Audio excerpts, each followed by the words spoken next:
night meeting. I mean, it's one thing to go wonk and slap someone across his face, but it's another thing to slap his hand away. Right. You're deflecting And that's what could be, Right. invasion of your person. Right. So the mom she was a little rough, but we dealt with it. Oh my God, we only have 2 readers? Wow. I need more calls. No, I mean, just I thought for sure we have more. I need it. So it's really. So maybe.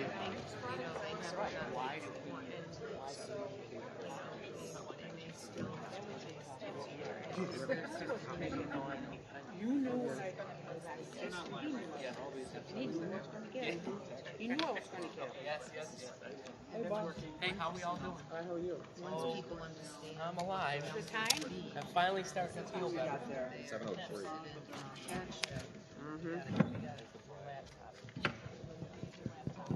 Yeah, until it lets me back on. So.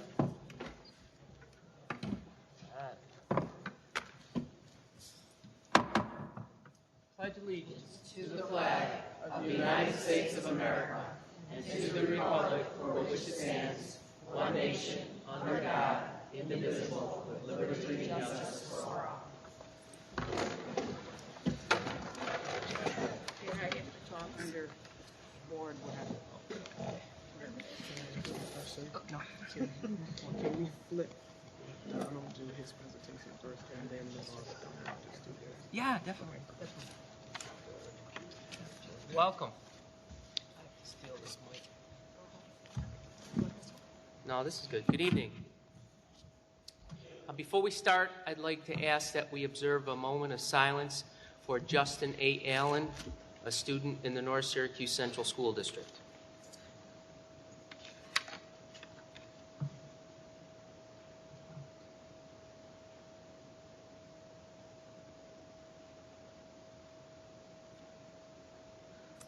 Thank you. As we're going to do for these next, I don't know how many meetings until we figure out our budget, I'd like to ask, we're going to take the comments from the audience. Our first speaker is Peg Parker. Come on up, Peg, if you could, and use the microphone. You can stand or you can sit there. Yeah, just so that you're. I've been told I have a rather large mouth. The back of you is on our you're being streamed great. live How's for my hair everyone's look? edification. So, Yeah, it's a as long as your hair is good in the Okay, back. move somebody's cookies. Okay, can you hear me okay? Yes. Thank you. As for those of you that don't know me, my name is Peg Parker, and I am a reading specialist at Bear Road Elementary School. But above that, I'm a reading recovery teacher at Bear Road Elementary School. And Julie Biondolillo is sitting over there, and she's kind of hiding in the corner. She is also a reading recovery teacher. Today, when we realized reading recovery was going to be one of the items discussed, we kind of quick emailed. I'm not sure if, we're in a point that we can possibly make any changes to any decisions, but I just want to spend a little bit of time talking to you about reading recovery because I'm not sure if you know a lot about it. And before you go on, I just wanted to stress that no decisions have been made. Okay. There was an email that we received relative to the fact that we had determined that we were going to go out and ask for a 4.87% increase, and we haven't. That is probably the last decision we're going to. Well, all of the decisions we make prior to that are going to determine what that final number is. But we have not made any decisions as of this point. That's why we're having the sessions the way we're having them, so you can speak and we can get input. So go ahead. And I'm going to ask Becky Zinsmeyer over there to cut me off because she knows I can kind of go on and on when I want to. So I have 2 grown children of my own, and one of the things I remember probably most that drove me nuts about them as they were growing up when I had an issue with them and we'd be discussing it and they would say, "Oh, Mom, it's no big deal. It's no big deal." Well, to me, reading recovery really is a big deal, and I wanted to share with you why I think it is. The training that those of us that are reading recovery teachers received, it starts in the summer and it's year-long. we were able to earn, I believe it was 6 credit hours through Cortland College. And there is not a reading recovery teacher out there that will tell you that the 6 credit hours were equivalent to our training. It was a full, grueling program. The year-long training, we met once a week with a trainer, a teacher, and we also worked with our 4 reading recovery kids while we were going through the training. It was intense. We learned an amazing amount of things about emergent readers and how to teach them. We also are able to yearly go through very intense, really powerful professional development. There is none better than that.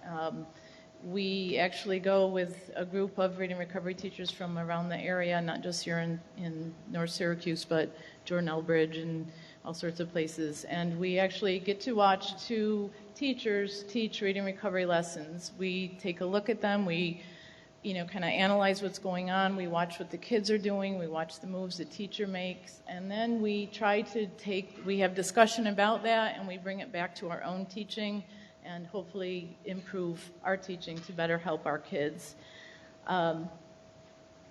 Stan has said to many of us that we are the experts, and I probably have never told him thank you for that, because I do think I am. I am a great reading recovery, or a great reading teacher because of reading recovery. I've watched Julie teach lessons. I've watched all of us in the district. We're powerful, powerful teachers of reading and writing. And it doesn't just come from a master's program that we got at our respective colleges. It really does come from reading recovery and the training we've had. Another reason that it's a big deal, that reading recovery is a big deal, is reading recovery impacts so many people. It's powerful for the kids that we teach. These kids are the lowest of the lows. These are the kids that, for whatever reason, and there's a multitude of reasons, they have not been able to figure out that reading and writing stuff that everybody's talking to them about. So we impact them. Do we have success stories with every single one of them? No, absolutely not. But we do have some kind of success with them, and I'll talk about that in just a minute. I just lost my notes. We impact classroom teachers. One of the powerful pieces of reading recovery is that we have to have conversations with the classroom teachers. We have to say, what are you seeing? This is what I'm seeing. Oh, you noticed that? Well, this is how we address it here in this room. Maybe you can address it in your classroom that same way. We really affect parents. These are parents that, not all, but some of them really don't get their power with their child. They don't understand or don't know how to help their child at home.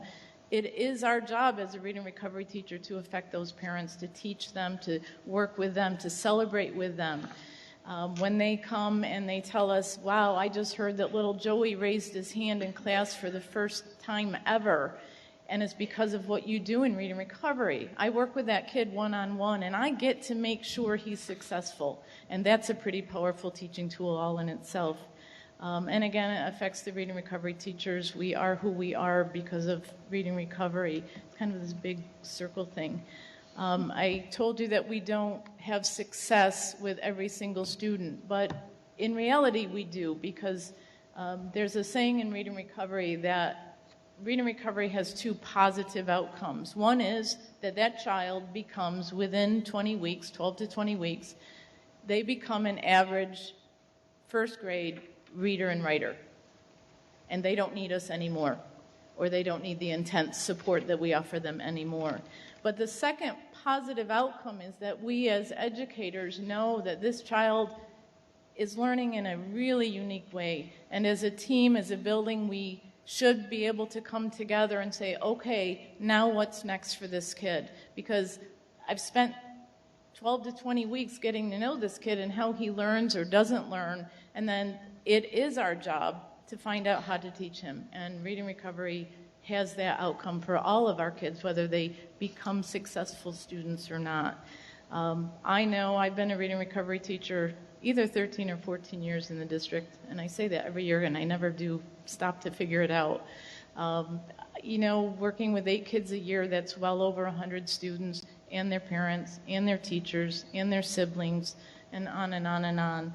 So I want to tell you one quick story that I heard. I'm sure you've heard it before. It's about the young man on the beach with the starfish, and an older man is walking by, and he sees this young man bending down every couple feet and throwing a starfish back into the ocean, walks a couple more steps, you know, bends down, throws another one, and the older gentleman walks up to him and says, "What are you doing? You know, look at all these starfish. They've all come up on the beach. You certainly aren't going to make a difference with them." And this young man says, "Well, maybe not with all of them, but for that one, I am." And I think that's kind of what reading recovery is like. And it is a big deal. Reading recovery is a big deal. I know it's money. I know our budget is tight. I know that times they are a-changing, but reading recovery is a big deal, and I just wanted to let all of you know about that. So thank you. Thank you. Thank you, Peg.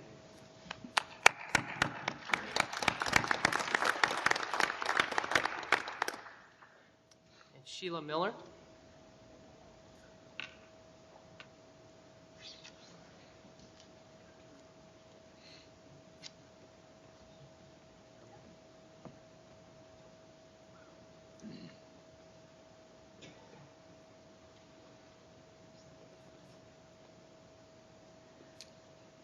Glasses on or off? Good evening. My name is Sheila Miller, and with me tonight are Maria Scarfino and Chris Norton, and we are the blended kindergarten teachers in the North Syracuse School District. We are the 3 special ed teachers that are part of the blended program. And we learned on Friday that a recommendation would be made to eliminate the special class half day for our blended kindergarten students. And we feel that a large part of our job is to advocate for the needs of our students. So we wanted to come here tonight and just like with the Reading Recovery Program, tell you just a little bit about our program and how we feel any change to that program would really negatively impact our students. The students that we have come to school for a full day, and they are fully included in a general education kindergarten program. And they have special support in that classroom. There are special ed teachers, teaching assistants, therapists that come in. But once that class is dismissed at 11:40 in my building, because we're in the morning, we then go across the hall and they join into the special class setting. The students that qualify for our blended kindergarten programs are students that receive services, and that it was determined that the general education setting alone with related services, speech therapy, OT, PT, adaptive phys ed, was not enough to meet their needs to help them become successful students and to progress towards the learning standards. So therefore they stay the full day. During the special class part of our blended kindergarten program, we do direct instruction with our students. We do some pre-teaching, some reteaching, and a lot of repetition of skills taught in kindergarten. But we also teach strategies, alternative strategies for success for our students. And that special class part of the day is where their individualized needs are met and where they learn those skills that we want them to carry on into the general education setting. We try to schedule our children's therapy times for the afternoon. We have a lot of students that receive many therapies and have a lot of contact hours with them. We're very concerned that without that special class time, not only would our students only receive a 2.5-hour program that's not individualized to meet their needs, but also that our therapy times, realistically, it would have to be reduced or changed to a more push-in based therapy. And so many of us feel strongly that there are therapies that just cannot be met in the classroom. During the summer, I work as a speech and language therapist, and not all therapy needs lend themselves to a push-in program. So as discussions arise down the road and you talk about the elimination of that special class portion, I really hope that you'll consider the needs of our youngest vulnerable students. Kindergarten is a year to build foundations. As you all know, there's so much more taught in kindergarten. There are so many more demands and so many more expectations there. And it's really the year to build the foundations for our students. Students that down the road will be taking the state tests, an awful lot will be asked of them, and I think the negative impact, or we feel that the negative impact that reducing that special class portion of the day really will outweigh the financial savings of 1.5 teaching positions. So I hope you'll join us in advocating for our students too. Thank you. Thank you very much. And you're all welcome to come to any blended kindergarten.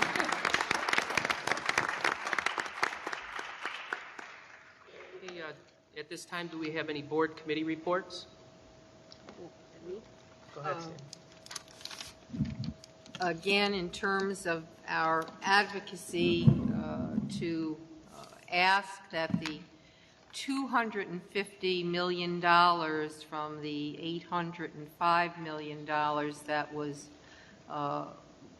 given to the districts in the governor's budget, that $250,000 of that be returned as aid to districts who are high needs districts, as opposed to going into the grant program. Because of the advocacy of many people, it looks as if the legislature of both parties in both houses has garnered a great deal of support for returning this money to the general pool for aid. But we need people to keep the pressure up, to keep on calling, keep on writing to your legislators and letting them know that this money needs to go back and go to help the districts who are really in very, very difficult straits. This past year, the governor put $50 million aside, and to date, none of that money has been given out. None of these grants have been given out. And only 1 in 10 districts was able even to apply for one of these grants. So rather than have that money sitting out there, it would be better to have that money go to the districts who are high need districts and low wealth districts, to help them, because we are in very, very difficult straits. Thank you. Thank you, Sandy. Any comments? Go first. Go ahead, Kate. You got comments, Bob? Yeah. I have given each of my fellow board members a file folder to review, and I would please like you to consider marking your calendar to attend the OCM BOCES annual meeting being held on April 4th. You can call Connie Gibson to make your reservation, and I thank you. Thank you. Mine's underneath this other one. Sorry, Casey. That's all right. You can read it when you get home. Bob, did you have comments? Yeah, I just, as a board member, I have the privilege to visit a lot of the buildings and go to some programs. And this week I attended 2 that I wanted to talk about. First one was the senior luncheon, which I always enjoy going to and meeting those people that are close to age with me. I know. Are you considered a senior now? Oh, yeah. Are you a senior, Bob? But anyway, it's an awesome program that we have in our school district. But what I wanted to talk about was the program, the orchestra, the band, but especially the blended program from the kindergarten. It was amazing how they sang, participated with the seniors. It was an awesome program. The other one was the wrestling banquet. And I've been to a lot of banquets for the sports team. That's why I've gained 20 pounds. But anyway, the wrestling banquet was special because they honor each senior. And each parent gets to write a 3 to 5 minute speech about their child. And it's put on the screen, and it was very touching the other night. And why I bring up these things is there are many good things in the school district that are happening, and we should celebrate them. Thank you. Well, I'd just like to say that I don't say this often enough, but I have to really acknowledge my 8 colleagues. In the past couple of years, through tough budget times, people have questioned our experience, they've questioned our dedication, they've also questioned as to whether or not we should be here doing what we're doing. But I have to say that we have the most dedicated, the most loyal, truly a tremendous group of people here that bring many things to the table. For those of us who can't go to the banquets and to some of the sporting events, we have board members that go to every single one of them. We have board members that advocate for special education, board members that advocate legislation, board members that are community and teen-minded, board members that handle technology pretty darn well, if you ask me. And I don't say this enough, but you all make my job look easy. We also have a board member, by the way, that through his value engineering expertise has saved this district millions of dollars in renovation projects. And Patrick, your understanding of unions and your expertise and your involvement in our schools, it just brings great diversity to our group. And I have to say that it's an honor to lead you guys. Right back at you. With that, Dr. Dice, did you have anything that you wanted to add? Just two major points, and Pat, excuse me, Pat already referenced one, that no final decisions have been made regarding the budget. So last week you saw presentations from the department heads. This week you'll see additional presentations from the department heads.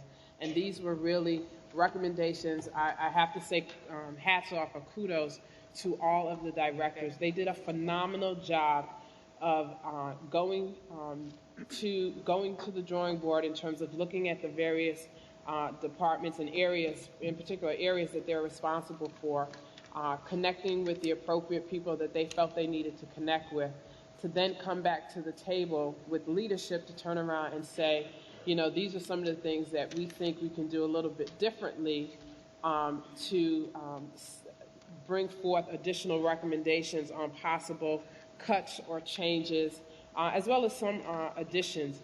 But everyone took the task seriously. I can tell you that it was a difficult task for all, and I just want to say that I truly appreciate your time and effort. Everyone put an enormous amount of time into pulling those documents together, and Donald also developed a clear, concise format for those presentations to be shared with the public tonight.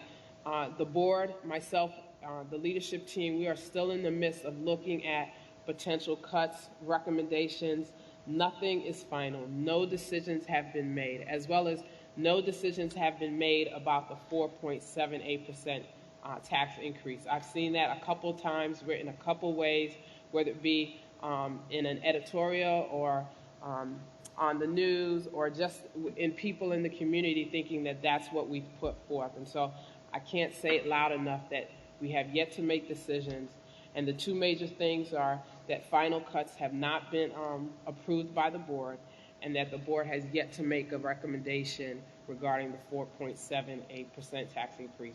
Really what we're trying to do is be transparent and at least let you know what our financial situation is, and let you know where we are currently depending on what the range is in terms of the tax increase that we choose to go with. So in saying all of that, can I move it to Donna? Yeah, just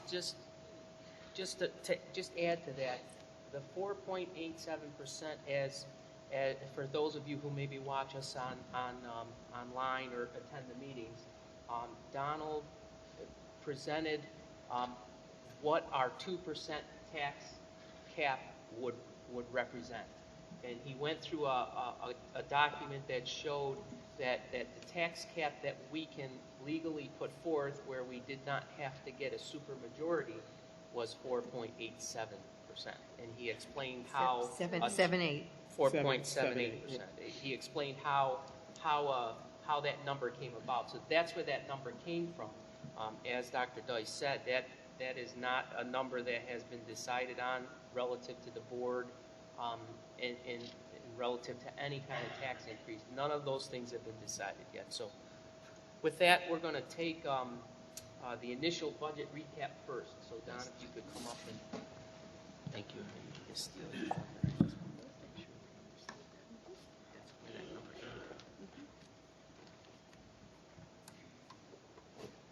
Good evening. Good evening. Good evening.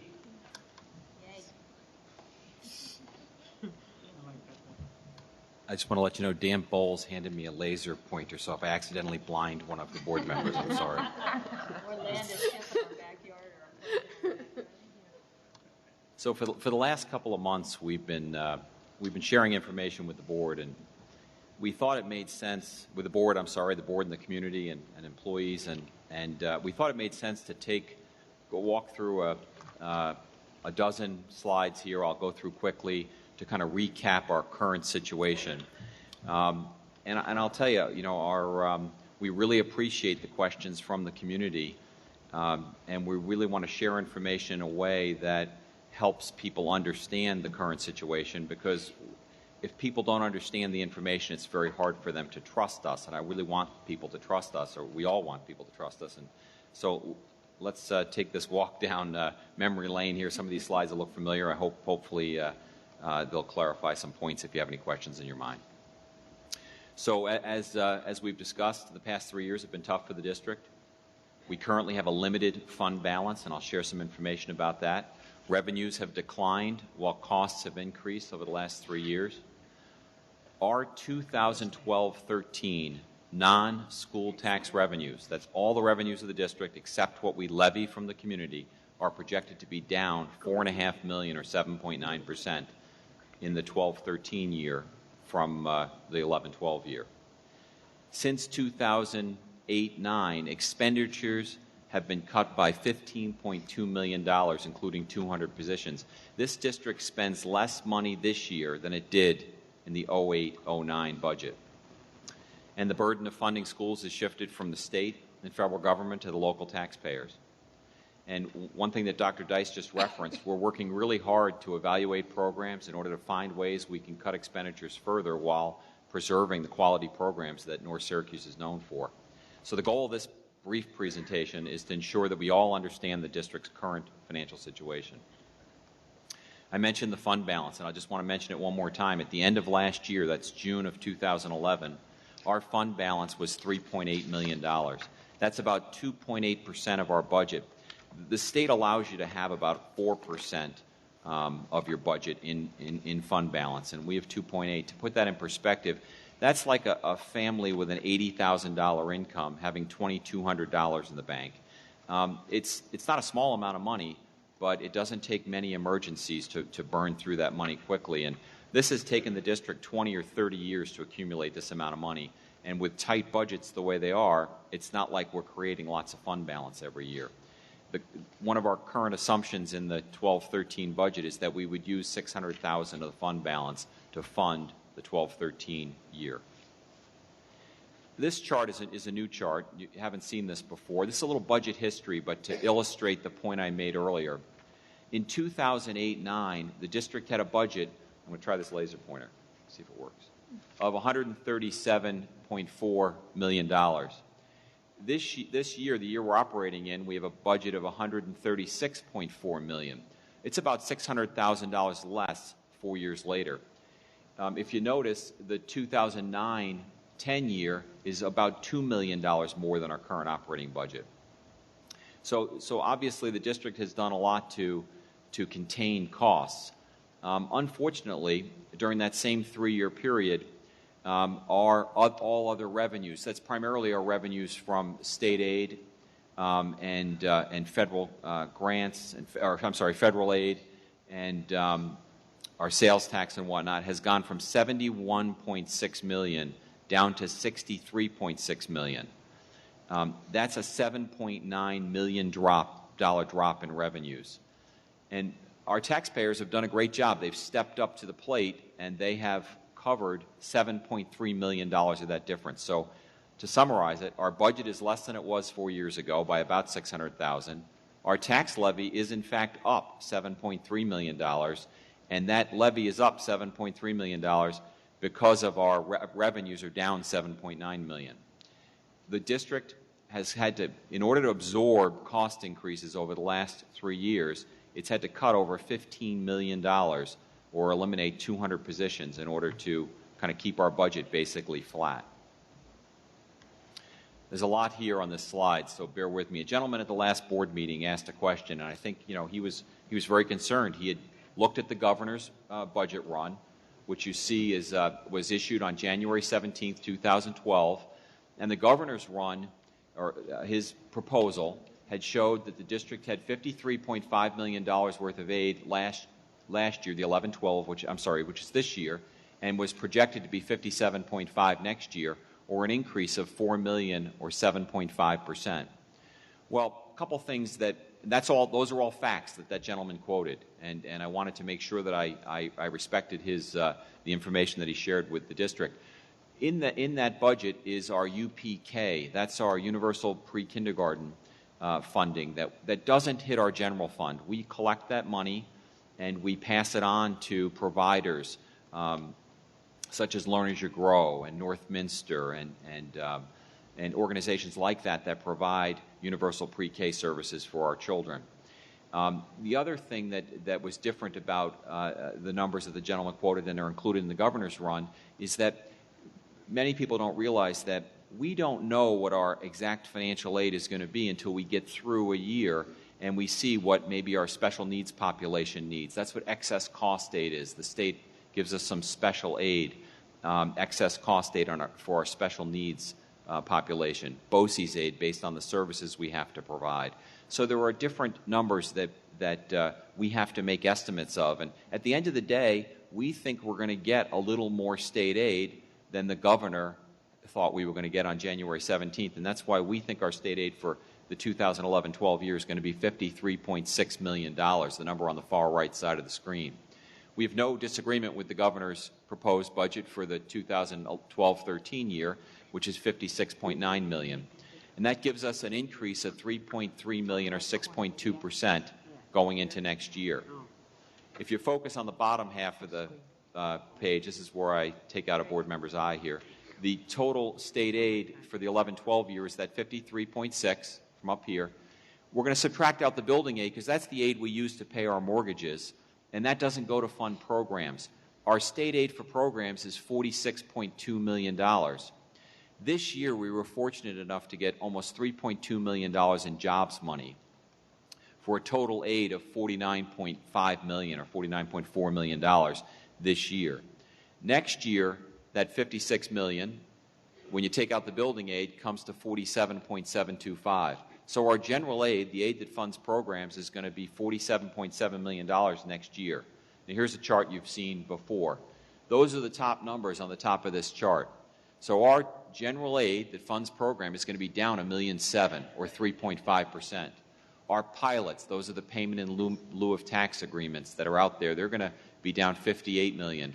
Our sales tax continues to decline, down $58,000, down $376,000 for the sales tax. Our fund balance, as I mentioned, it's a finite amount of money. We can only spend a certain amount, so we're going to be down $1 million from the year we're in to next year. So our total revenues are going to be $4.5 million less, or $7.9 million. Even if you add in the building aid, we're still down $2.6 million, the number on the bottom of this page, or 4.1% in our non-local tax levy revenues. And what that means is, if you can get your mind around this is pretty important. The budget we have this year, if we want to spend the same amount of money in the 12-13 year as we spent in the 11-12 year, the tax levy would have to go up $2.6 million. You'll see a chart later in the presentation. That's a 3.5% increase just to spend the same amount of money next year as we spent this year. You know, the theme that we've been talking about, the burden of funding schools has shifted from the state and federal government to the local taxpayer. You can see that in these percentages. The state and federal aid has dropped from 46.9% down to 41% this year, and we're estimating it could be as low as 39.8% next year. The local tax levy has gone from 47% to 57%. Again, the burden of funding schools has shifted from the state and federal government to the local taxpayer. So things we consider when cutting expenditures. We got to have a budget approved, or I should say adopted by the board on April 16th. So time is working against us. We can't cut mandated items, things required by law. We have to respect our labor agreements. We can't make assumptions about cuts that we're going to make in our labor agreements unless they're negotiated. The other thing is that 77% of our budget is personnel and related costs. So when we talk about cuts, unfortunately, it ends up being people. And one thing that I'm not sure if people realize is that North Syracuse is a pretty frugal district. We've got amazing programs and have done a great job educating kids in this community, but we do it at a pretty low price per student. North Syracuse is ranked 666 out of 676 districts in terms of spending per pupil. We are 10 from the bottom. We spend less money than any other large school district in the state. There's only one school in our BOCES that spends less than we do, and it's not material, the difference. So what that basically means on that slide is that when we make this next round of cuts, with all due respect to the presenters tonight, we're cutting into muscle and bone. We're cutting important things, and we're at a very difficult time as a result of the fact that we spend less per pupil than most districts in the state. Where are the cuts going to come from? It's the things we care about and value most: teachers, support staff, programs, athletic programs, extracurricular programs, and electives. Those are the places where, when we're looking for cuts, we have to look at. I know we talked earlier about Pat mentioned the tax cap calculation, and I wanted to just emphasize. I put a little bullet point across the bottom, and I'll take all the blame for if anybody thinks that the board had decided on the 4.78. I mean, I was just showing the calculation, but I understand how people would think that we were endorsing that. This is simply the state calculation being calculated in accordance with the tax cap legislation. And I want to point out one aspect to this. One item that is a critical component is the tax levy for capital, which is basically the local share of the debt service. As you can see, the debt service for the 11-12 year is about $2.2 million, and it goes up to $3.4 million, almost $3.5 million. That difference is substantially Smith Road. And what's kind of interesting about this legislation is that the taxpayers voted for the Smith Road project, and then we went out and built Smith Road. And now the way this tax cap calculation works is the taxpayers actually get to vote down Smith Road by voting against a tax increase that would be calculated in accordance with this calculation. So it's an interesting situation that the state has put us in. But nonetheless, I'm not here to sell you on the formula. I'm just saying that we calculated this in accordance with the legislation. It comes out to 4.78%, or about $3.5 million. This chart shows a couple of things. It shows what the tax levy increase would be in terms of percentages, what it means in terms of dollars, the required cuts at each level of tax increase, what it would mean to a home assessed at $100,000. And one of our board members mentioned last week about the STAR exemption. We have not factored in the STAR exemption here. This is the total tax. So anybody with a STAR exemption would pay less than the amounts shown here. And then on the far right, it shows the required voter approval. If you are at the tax cap or below, it only requires a simple majority. Above the tax cap requires a supermajority, which means that 60% of the voters would have to approve that budget. Now, I've bolded two numbers here. Remember, in the earlier slide, I showed that the non-tax levy revenues are down $2.6 million. So if we wanted to have a flat budget, the same budget we had in 11-12 for 12-13, we'd have to have a 3.5% increase to get $2.5 million, and we'd have to cut $6.7 million. If we went with the tax cap, we'd have a levy increase of about $3.5 million, and we'd have to cut $5.8 million. Just to mention that a supermajority is 60% of the number of people that vote in the election. That's right. A simple majority is one more yes vote than no votes. Thank you, Pat. That's right. And then to just wrap up, this is our budget calendar, where we're basically at this point in the calendar, close getting down the home stretch here. Our directors will continue their presentations tonight, and between the 19th and the 16th, we'll actually deliberate on the types of cuts and changes in the budget, and then ultimately the board will adopt the budget on the 16th. On May 8th, we'll have a budget hearing where we'll formally present, in accordance with the established procedure for a budget hearing, the formal budget to the community, and then the budget will vote on the 15th of May. And that wraps up the budget recap or summary. Are there any questions? Yeah, I have one. Can you go back a slide? There are some taxpayers that are asking for a 0% increase. So that would be way over $9 million. It would be $9.2 million approximately that we would have to cut if we had a 0% increase. Now, what's interesting about that is a 0% increase doesn't mean no increase in spending for schools. It means cuts. To have a 0 increase in the budget, you'd have to go 3.5% or a $2.5 million increase in the levy and cut $6.7 million. If we go to a 0% increase, it's the total of these two numbers, a little over $9.2 million that would need to be cut to have a 0 increase in the levy, and that would mean a $3 million reduction in the $3.5 million reduction in the budget. Don, also, if the budget goes down twice, then there is no contingency. That's correct. If the budget gets voted down twice, you cannot have an increase in the levy. There's a 0 increase. We have to cut $9.2 million. $9.2 million. $9.2. Right. Don, could you give us ballpark in terms of positions?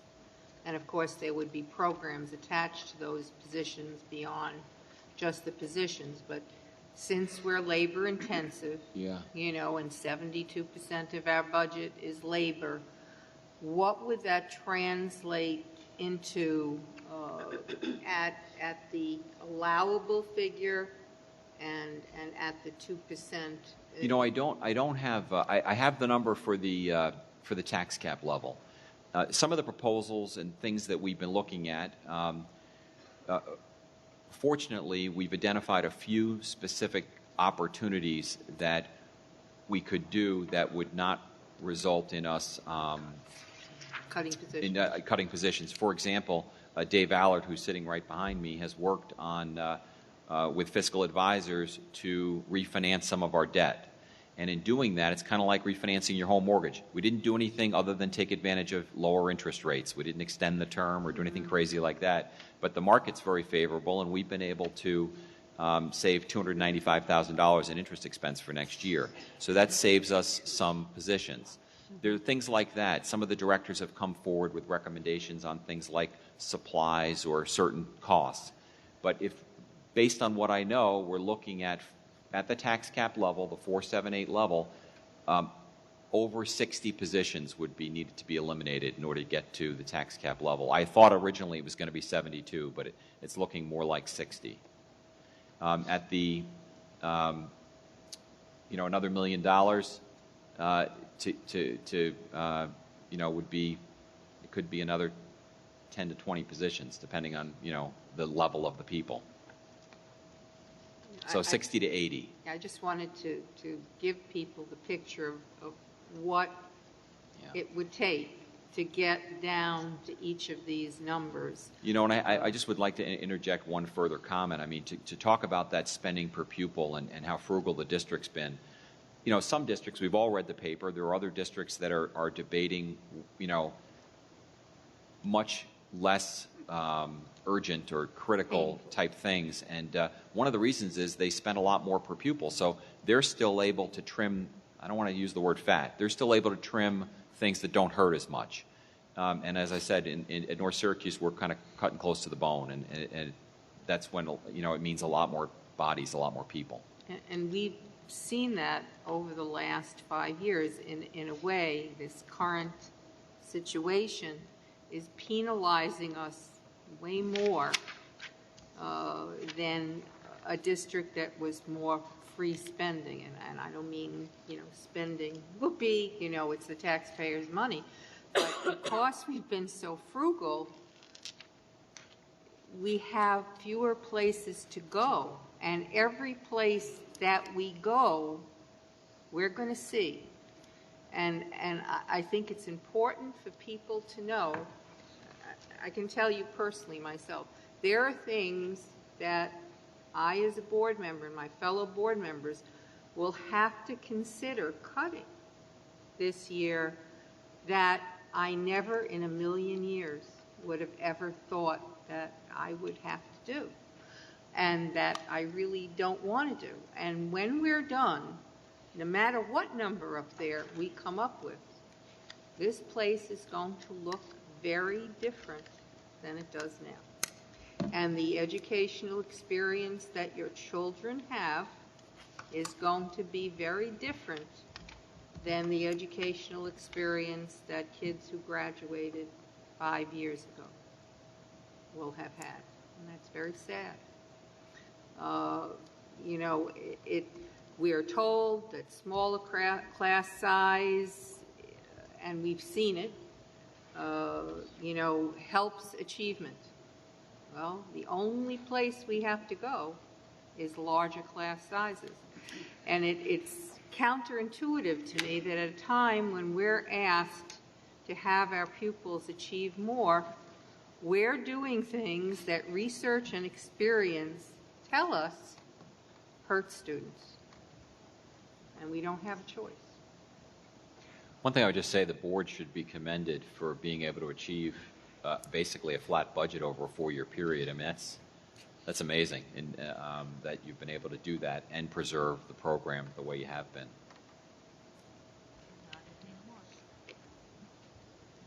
Okay. Go ahead with your presentation. So I guess anybody that's presenting, it would be helpful, I guess, if they would come up and maybe sit in the first row here so that we can move through these slides efficiently.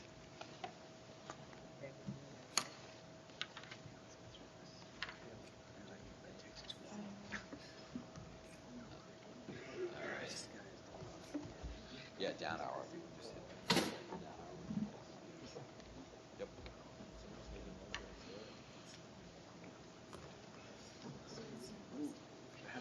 The first presentation is on co-curricular band student activities, intramurals, but also my curricular areas of art, music, and social studies. Co-curricular, for the total budget we have, it lists the supplies, contractual services, and equipment. Equipment was cut last year in contingency and put back in on a preliminary basis. This amount of money actually covers about 150 activities, clubs that we have in every school in the district, even including our elementary. The CNS Field Band, the Winter Guard programs we have. I'll be putting a report together for you this week of the superior performance of our dance ensemble in national championship this weekend. Winter Guard is also number 5 in the nation in Scholastic Open. There's no other New York State team in the top 30. These are the programs we're talking about, the best of the best. And you all know that DECA came in with great accolades. Co-curricular, we're down 13% in supplies. Or excuse me, we're up as a result. I'm sorry, I've got the wrong slide. We're up as a result of the equipment. Variance explanations, although placed in the preliminary budget, supplies, equipment, and contractual services will be reviewed and subject to reduction or elimination.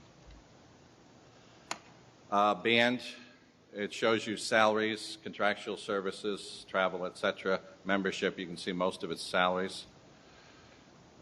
There was an increase. There were positions in 2011-12 that were not filled. In the preliminary budget, they were. There was also an increase as a result of teachers splitting positions, and the hire of 2 in terms of stipends was placed in, so it gives the appearance of an increase. But although placed in the preliminary budget, a recommendation is co-curricular positions, activities that were cut in the 2011-12 budget and then reinstated, along with other supplies, memberships, and contractual services, will be reviewed and subject to reduction or elimination. All other student activities, again, these are the clubs, student council, class advisors, yearbook, musicals that are taking place this week and next. All are subject. This one shows a 9.8% decrease from last year to this year. Although placed in the preliminary budget, co-curricular positions, clubs, and activities that were cut originally in the 2011 and 12 budget and then reinstated, along with other supplies and services, will be reviewed subject to reduction or elimination. Intramurals, you can see 100% of intramurals in the district are salaries. These are the non-competitive activities that our kids enjoy so much. There was a zero increase, although placed in the preliminary budget, intramurals will be reviewed and subject to further reductions. With the inclusion of co-curricular positions and activities that were cut in the original 2011 and 12 budget and then reinstated, along with other supplies, memberships, and contractual services, the 2012-13 co-curricular budget will be reviewed and subject to reduction. Art, classroom music and social studies, variance explanations, class size in art, classroom music and social studies electives will be reviewed, and sections with low student enrollment in 2011 and 12 will be subject to reduction. Doesn't mean eliminate the course, it's recommending low number sections. Instrumental music, band and strings, variance explanation. Instrumental music in band and strings is certainly not mandated, although we have the best of the best, and will be reviewed and subject to reductions in staff, supplies, and equipment for the 2012-13 budget. Opportunities and savings, co-curricular positions, I'm repeating, along with other supplies, memberships, contractual services, and intramurals, will be reviewed and subject to further reduction in the 2012-13 co-curricular budget. Low enrollment sections of elective courses in art, classroom music, and social studies will be reviewed and subject to reduction in the 2012-2013 budget. Instrumental music staff, supplies, and equipment will be reviewed and subject to reduction in the 2012-2013 budget. Summary, co-curricular activities are not mandated programs and therefore will be subject to reductions in the 2012-13 budget. Elective courses in art, classroom music, and social studies with low student enrollment this year will be subject to reductions in next year's budget. Instrumental music is not a mandated program and therefore will be subject to reduction in the 2012-13 budget. Questions? Yes.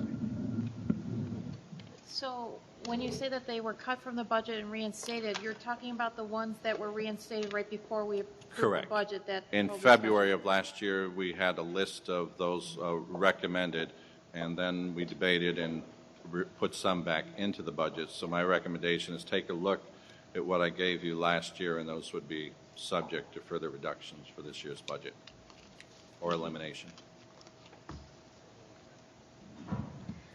Doc, you weren't here last time we discussed your retirement, and I just want to say personally, from me to you, that I truly appreciate all you've done under the scenes, under the radar, that most people don't realize you've done to help kids to get through the buildings. You have been an inspiration, and for my eternity, I am grateful to you for all you have done. Thank you. Thank you. You'll be missed.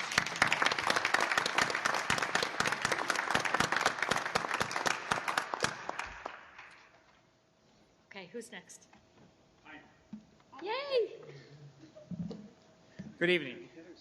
As you can see, I work with several departments, and I'm fortunate enough to work with some great teachers. But before I begin my presentation, I would just like to congratulate the junior high Science Olympiad team, which placed fourth this past weekend at Syracuse University and earned the right to go on to the state competition later in April. Congratulations.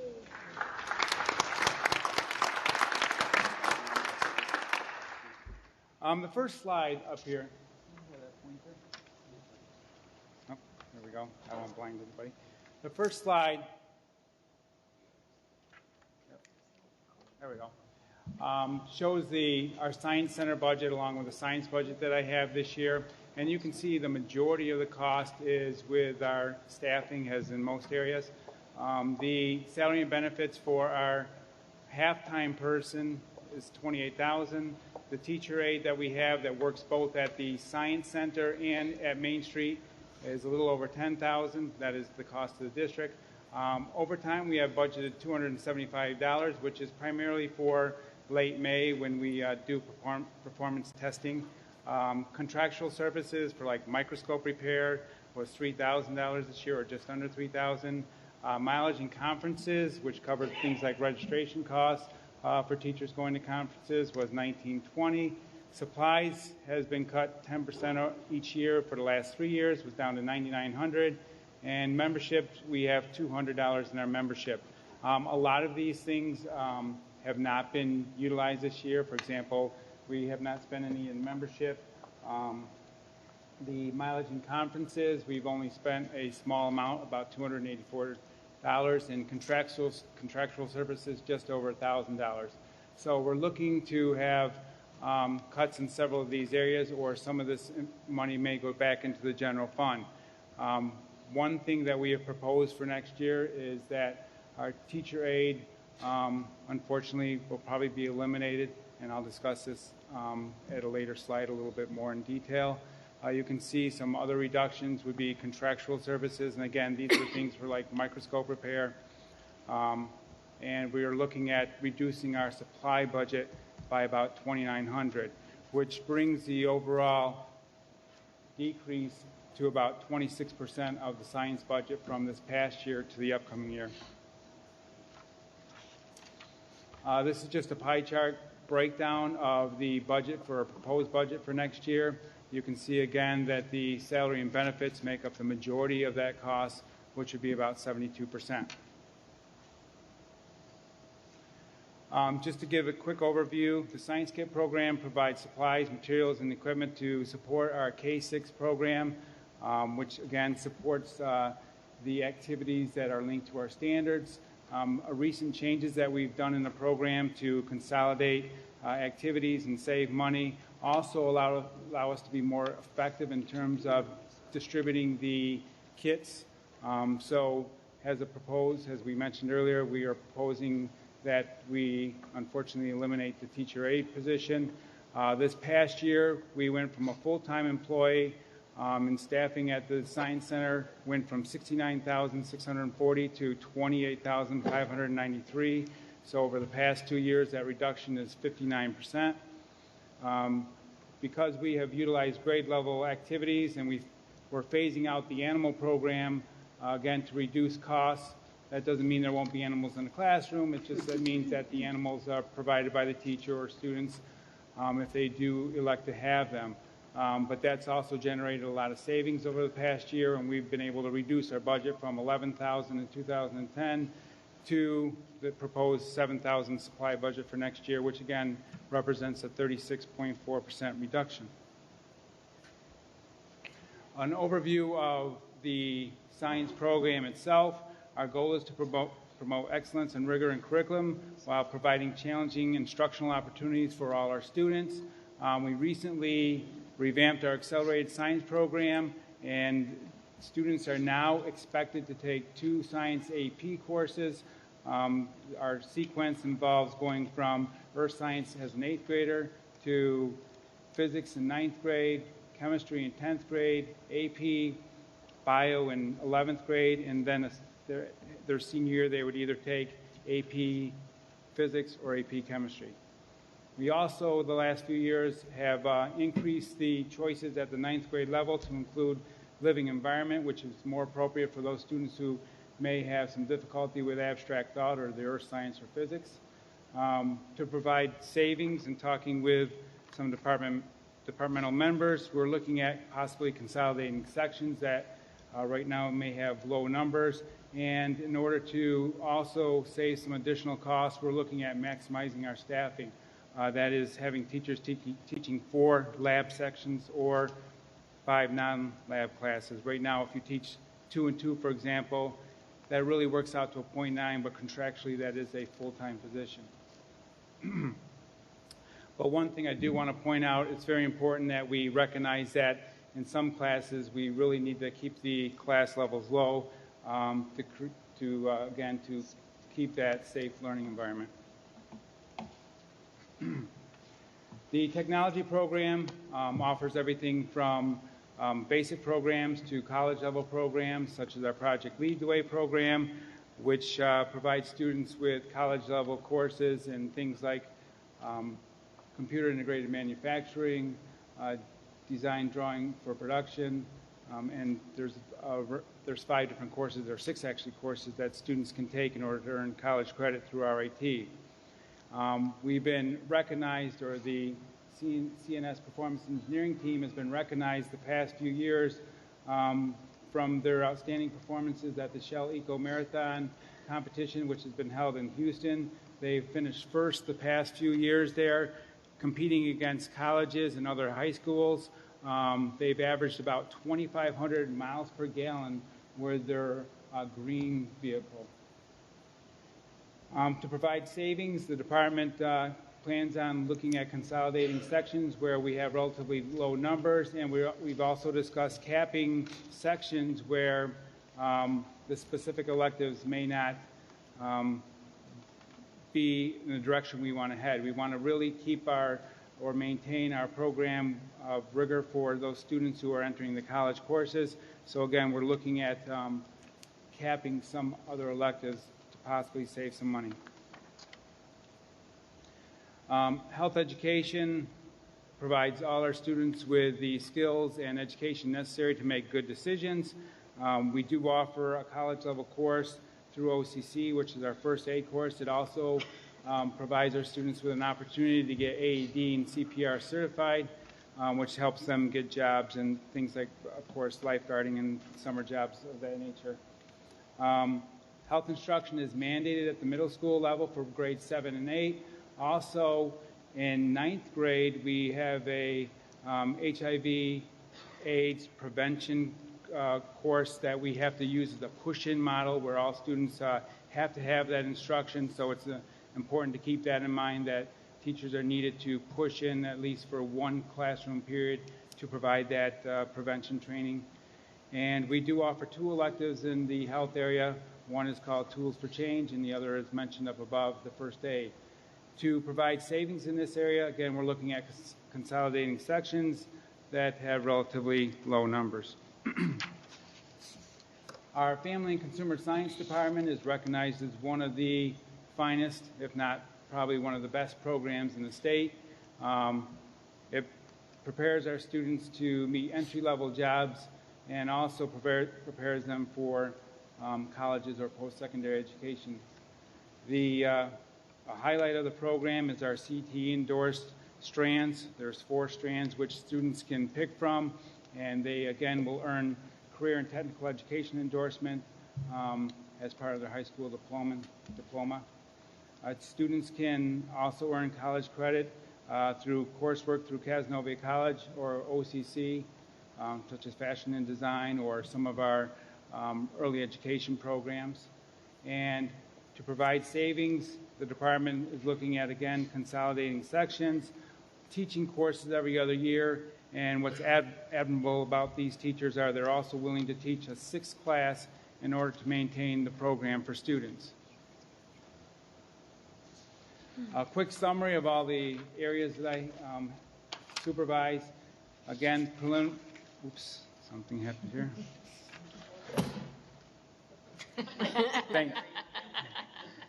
Preliminary savings include reducing staff at the Science Center and reducing science supply and contracted service budgets.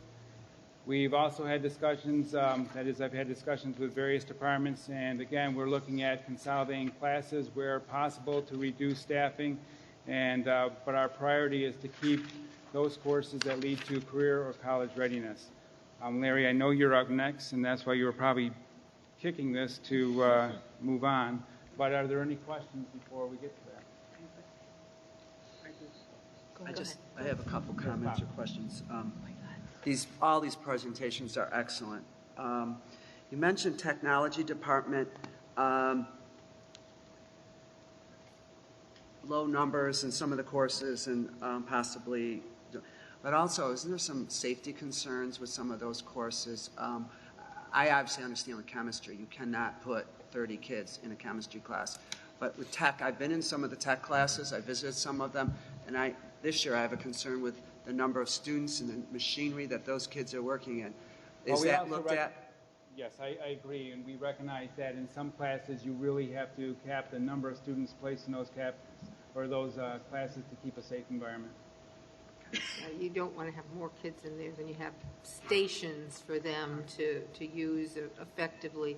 I remember a time before we renovated our high school when we had situations where we had more kids in a chemistry lab than should be. I don't want to go back there. Yes, Budget and- notwithstanding, safety's got to come first. And I think we're cognizant of the fact that we really do have to keep those numbers where it's relevant at a safe working environment for those students. That's it. Are there any other questions? Okay.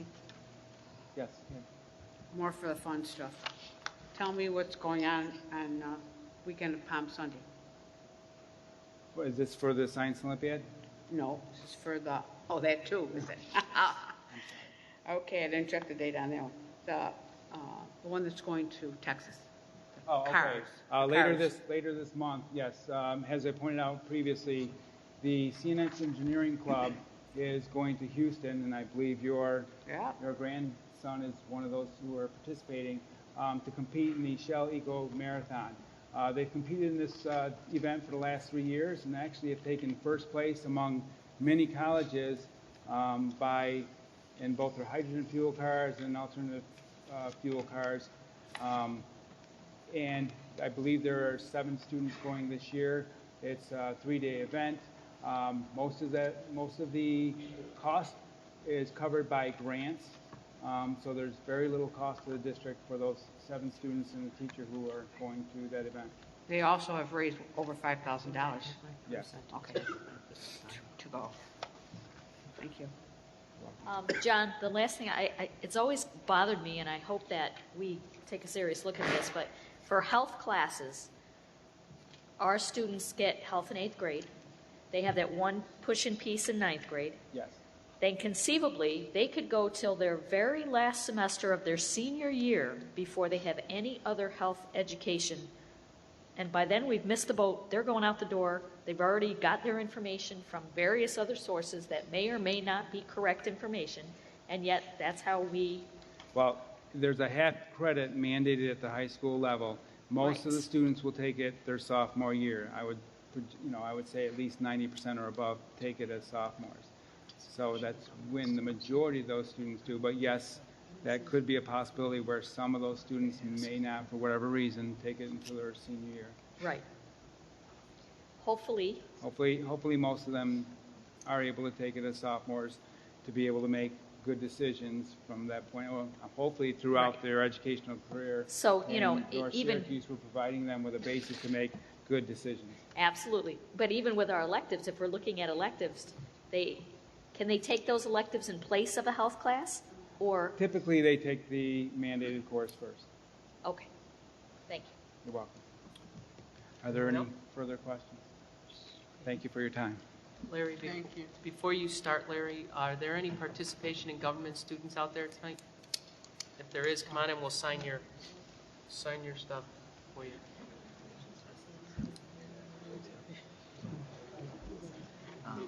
Went to high school. Maybe she never They had graduated. the 5-week report. You can go to any, They'll come back in about 5 more weeks. You don't? Oh, yeah. See, you can go to anybody around the table. yes. What's your name again? Anybody. Okay, I will, Sharon. I sure will. Yes, I know. I thought you looked You guys familiar. go anywhere. Go anywhere. Yeah, the kids are all grown up now. Sad. There you go. Good luck. Okay, take care. Thanks. I know. I'll tell him. Thank you. Thank you very much. How are you? Come on, I can sign it for you. She's waiting. You waiting? More months? Okay. 3 more months? You snuck in, I didn't see you. I will. I saw that. I have to get a loan out. Good luck. I'm so proud of you. Yes, I really am proud. Say hi to Yeah, Mom. sure. Sure, go ahead. Sure. We're just going to take a couple-minute break here. Go ahead. Yeah. It is a little chilly in here. Get a smell.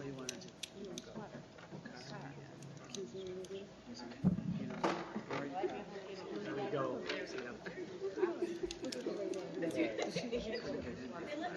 Sandy. But Kill me. it's all right.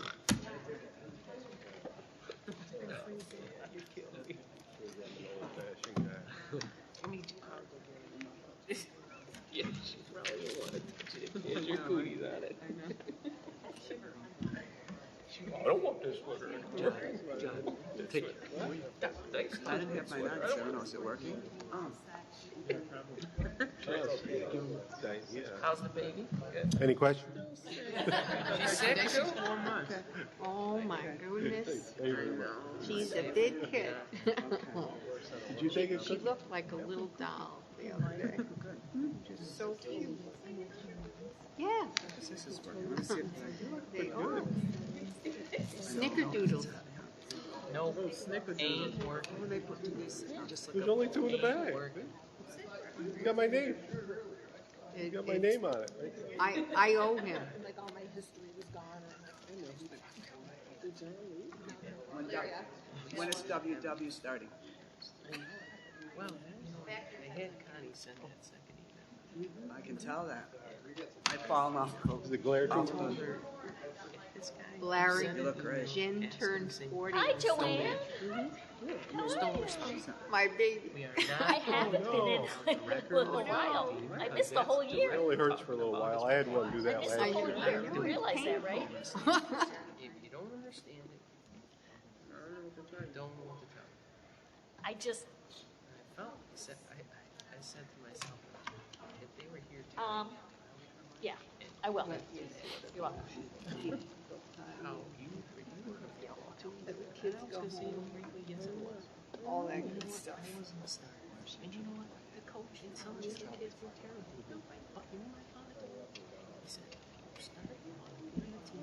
But every coach is going to treat you well. Not every teacher, not every Couldn't get in before. We'll check. It's your responsibility to figure out how to deal with it. So it's no different to when you get to college and that professor, but you know you need that class in, you can't stand. And he can't stand it. You can't stand.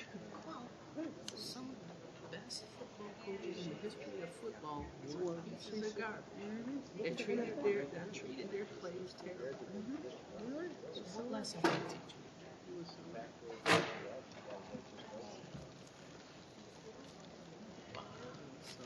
Wait. That's fine. Can't get too much good. Your spot.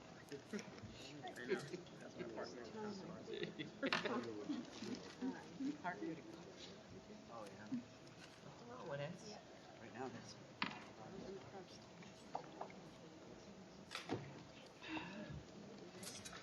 Okay. You're welcome. Larry, go ahead. Ready to roll? Welcome. Okay, thank you. Here's the pie chart that represents the security budget. As with most of the other departments, our costs are primarily salary and fringe. We have, for the 2012-2013 budget, we have a 2.4% decrease in the director and typist salaries.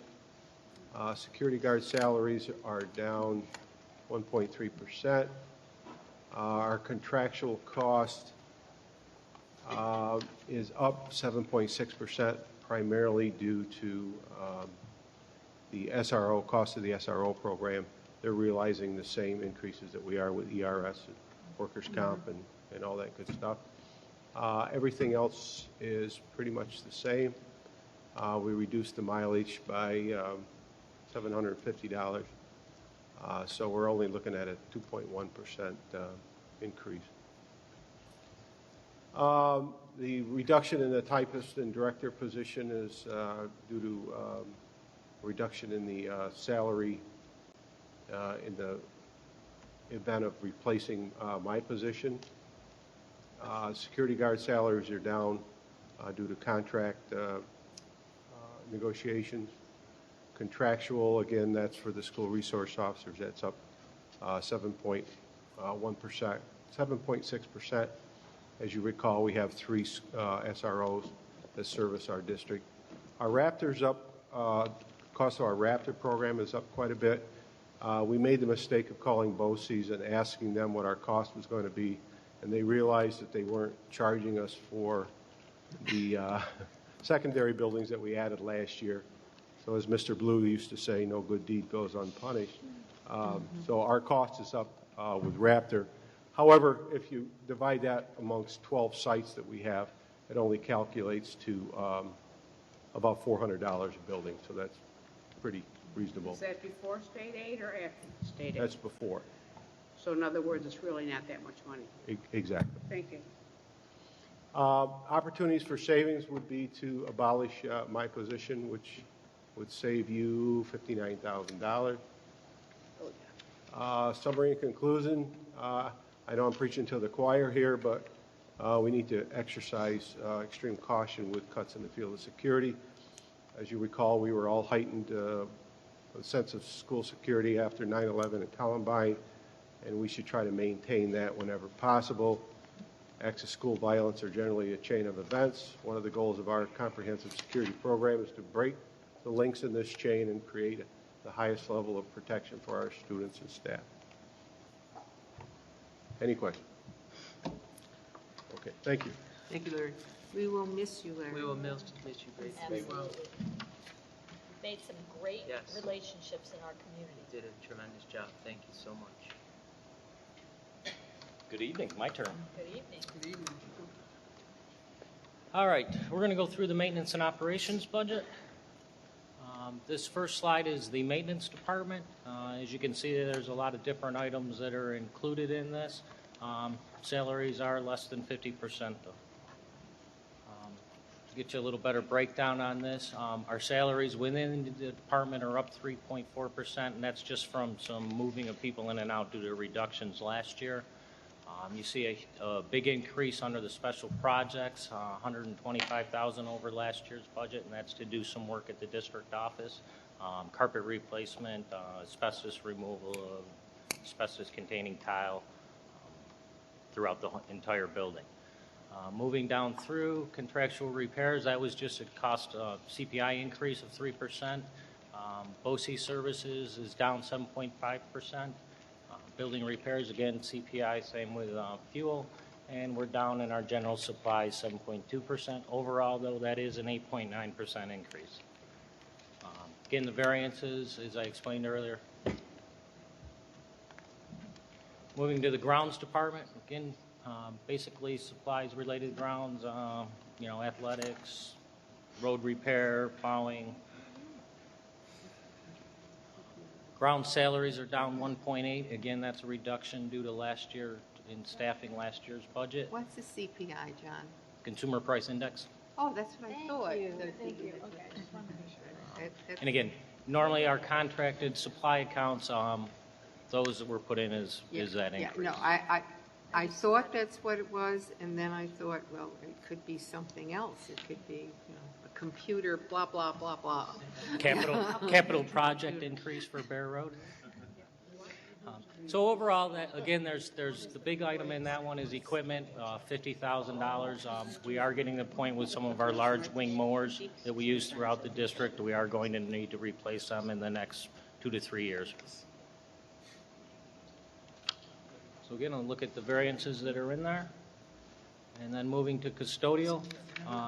Again, probably your biggest number in this budget is utilities, as you can certainly understand. Salaries down 10.9%, again due to reductions in last year's budget. Utilities, right now we're slated looking at $58,000 or 2.4% down. And that predominantly through energy conservation there. Water is up 7.1%. Water is one that just continues to increase, and it's one of those we really want to start looking at heavily on why. Just to throw some quick numbers, in a quarter, the high school uses over 1 million gallons of water, which is just astronomical if you look at that. And we sure nothing's leaking? to ask me to explain why, I can't tell you, and that was exactly what I thought. Something's got to be leaking, but there is no visible sign of that. So that's something we're going to get into pretty heavy to figure out why. Look, because we have flat roofs, we should look at water reclaiming somehow. Like to we do looked our at that. fields and stuff? We looked at that at Smith, doing some gray water reclaiming. One of the issues is that in the high school was a little different, but with some other buildings, Smith being one, you don't use those facilities in the summer, so what do you do with all that water that you're reclaiming? But it is something I think going further in projects, we certainly will consider. And I think there's spots that it is a good idea. And like at Gillette, I mean, they have to water those fields. Yes. At wherever They do we at have to water CNS the too. fields. Yeah. In the fields, anything that doesn't go into the sewer system, that's turned into the water authority, and that comes off our bill. So we do get some savings out of that. That's a lot of water, though, John. That's a lot of water. I'd be interested to know what that is. Yes. So moving down through, the other big one that went up, and that's really the other line, is a combination of things. There's money that was put back in there for travel and conferences next year. Due to our budget this year, we didn't do any conferences or travel, and that's an important thing for us. We usually find one or two things at the conferences that we bring back and turn into savings for the district. So again, the variances I explained. And then we'll get into opportunities and savings. And before I get into this, I'd just like to say, the Maintenance and Operations Department has taken some significant cuts the last 2-3 years. And every year it's harder and harder for us to look at how we can do things different and where we can save some money. So as we go through these, I'm going to throw a bunch of opportunities out there. And then in the last slide, I'll kind of give you my recommendation of what I think we can really do.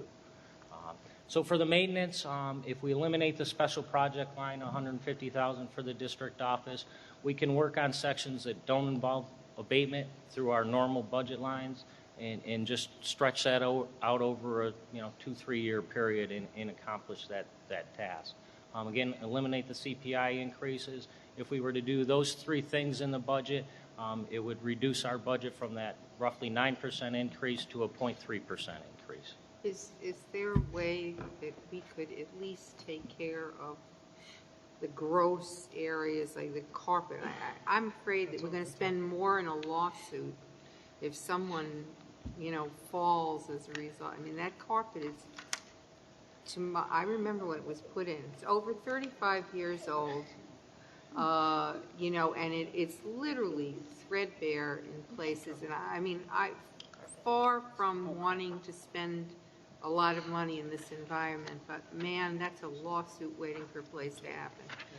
Yeah, so we could do the superintendent suite and the business office suite without doing any abatement, because you're right, it was, I want to say 84, 85 from when I've been able to determine that was done. We could do that out of the normal budget. It would mean relocating some people for a while, and that's something I'm going to work out for the 83. superintendent. 83, I knew it was somewhere in there. Yeah. Which would be nice to do them. There's some electrical panel upgrades on the superintendent's area that I'd like to do as well. So we could do some very good things there without doing the whole building. Moving on to the grounds. The grounds, for now, we would eliminate the $50,000 for equipment. And look down the road of some other ways. These are more, we can keep them running for another 2-3 years, definitely. We do a very good job of preventative maintenance with them, but somewhere down the road we are going to have to visit that issue. If we were to remove that from the budget line, it would take that down from roughly an 8% increase to a 0.6% decrease. Custodial. At the time when that $58,000 was put into the budget, we were still working. I think some of you have probably heard in the news, National Grid reduced their delivery charges, and we still hadn't seen the final numbers yet. Looking at the final numbers, we feel we could reduce that budget line by $125,000. And if we were to do that, that would reduce the custodial budget from about another 2%, so it would be a 4.5% decrease in that budget.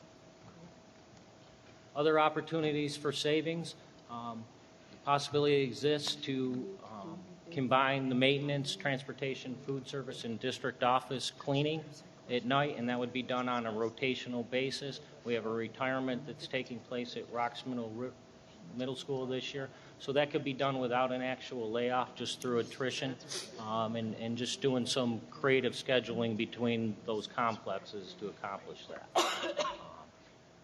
One other opportunity that I just put on this slide was to explore the sale of the Lawton Road property. We do own 31 acres on the corner of Lawton Road and Crabtree. And again, this is just a throw out on the table. I'm going to throw it To back. consider. Yeah, we'll throw it back at you now. That's okay. But That's all right. I give you I have points tough for skin. putting it on there. And another That's option. what we asked you to do. Another option would to be evaluate staffing during non-student occupied times, and just something for discussions down the road. My recommendations would be, again, eliminate the special project line for the district office, the CPI increases, the equipment encumbered for grounds, reduce the utilities by $125,000, combine the DO and transportation and food service complex into one custodian through attrition, which will result in a reduction of $402,000 in the maintenance and operations budget. Any questions? Good job. At the risk of being shot by other board members here. Do you know what the value of that property is over on Lawton Road? I do not. It's 31 acres. You know, there's some wetlands there, 20, 25, probably buildable. I do not. Again, that was one up to spur some discussion more than. Yeah, we sold the Burdick property for $600,000. We had to buy a I quarter knew that of it was back gonna for come back. $1.2 million. But also, that property right now, John, costs us what to maintain and to have? Nothing. Nada. Costs us nothing. It costs Whereas us nothing. if we need to buy property down the road, because it's not on the tax rates, we don't groom it, maintain it in any way, we wave to it when we pass by it occasionally. And as they said, I mean, we sold Burdick for $600,000 and we had to pay, you know, a whole lot more to get it back. Plus, we paid how much for a parking lot? And I Right. knew that. And John, when John was doing his presentation last week, he definitely indicated that would be the. Yeah. Yeah, They're just, I there would be- anticipated that it'd be- question. There would be, There'd there'd be at least 2 board members down his tonsils. And I guess I'm an Italian-American. We believe in land, gold, and cement. Yes. We heavily invest in all those things. And I understand that. I guess I took it from a little different view. You could get some houses in there, which again would bring some revenue back to the district. There is available acreage at Allen, at Cicero Well, depending at Bear, what we do there. So there's room to do some renovation at some of those buildings with some minor additions. And that opens up a whole nother line of questions. So that's kind of why I put on there, just to spur, and spur some thought. we respect that you put it on. Mr. Ward, you could, in your free time, find some money someplace and make those fields that we could use for playing, you know, practice fields. Yeah. And then we could even rent them out for practice fields. How's that? At Lawton Road? Yeah, Lawton. We could do whatever the board would like us to do. Yeah, I would like that. Yeah. Now we could even rent them out. Right now, it doesn't cost us anything, so Yeah, to make it cost us something. This is true. All right, sorry about that. Kat, did you have anything else? Well, Sorry about that. without getting into a major debate, I was just going to ask questions about the proximity to other schools and if we were to renovate Bear Road, if there would be enough property there, if we might be able to do something with the sale of one property to gain that property next to it, those types of questions, if we could do some type of analysis with that. And again, I think, you know, if that's what the board would like us to do, we certainly can look into that further. You know, it is cheaper to renovate, or you get more aid, I should say, to renovate than Right. to build a new building. But again, that, you know, needs much more investigation. Right. Keep going, John. Okay. So in summary, I just want to say, as I've said before, you know, the maintenance department has really been hit hard the last 2-3 years. It's, you know, I can't say enough about the dedication and professionalism and just the effort that the entire staff puts forth to keep our buildings clean, safe, and healthy for everybody that visits them.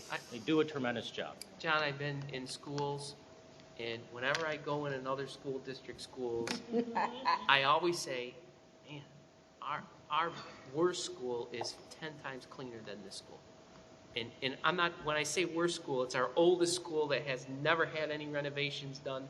And you should be proud, John, of your staff, because I say our facilities are the best, bar none. Even the older ones, when you go into those old schools and those floors, you can see your reflection in those floors. They're so clean and they're so shiny. And bar none, we're the best. And that's a tribute to you and your people and how hard they work and how much they care about what they do. Well, thank you. I take, I'm very proud to represent them sitting here because they are a tremendous group of people and they do a great job. Agreed. Anyone else? Thanks, John. Good job. I'm not controversial. I don't have any property, and I don't have any teaching staff. And I'm just a little tiny department with just little tiny budget stuff. Just a couple of things that I'm in charge of in information services, and I'm pretty much a department of one, so you're kind of looking at it. Support salaries for attendance and overtime. I don't think there's been much of an increase. The support salary, you'll see a 9.3%, and that was an adjustment of step for the district registrar. Overtime, we went up 7.1% from 2,800 to 3,000, and that was to reflect our actual cost of overtime in budgeting that we were actually spending. There are times, and I'll say that at the end, that registration gets a little insane. If you've ever been by that office the 2 weeks before school begins, there's just some times of the year that are a little crazier than others. Okay. So there you go. We are looking at bringing in more substitute during that time, crazy time at the beginning of the year, than overtime, because overtime just tends to be much more expensive, and I don't think it was something that was really thought of before, that it was cheaper to bring the retired registrar in versus paying overtime for the existing registrar. Homebound is not homeschooled. People get confused with the two programs. Homebound are students that are on medical, psychological or medically fragile, can't come to school, or that are on suspension.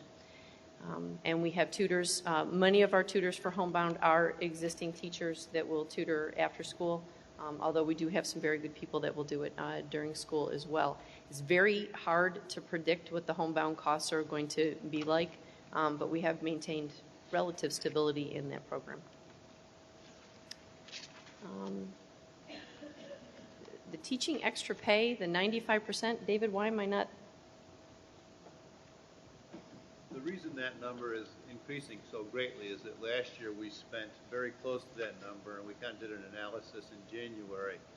The first half of the year, the amount of money that's spent on these students that are homebound is relatively low. And then as the year progresses, they begin to be out longer and longer time periods. So I looked again at May, June, July, April, May, June, and the costs are very high. So we really anticipate we're going to spend around $390,000. This year it should be somewhere in the high 80s. Again, it's difficult to know because it's based on individual students. Thank you, David. Thanks, Dave. Yep, actual last year was 364, so we made an increase in the budget projections to meet the actual expenditure. We have had a reduction in students that are on long-term suspensions.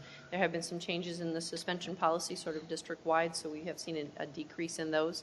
And just so you know, those of us that sit on the policy committee are well aware that we have changed some of the ways that we're looking at some homebound cases for kids that are on long-term.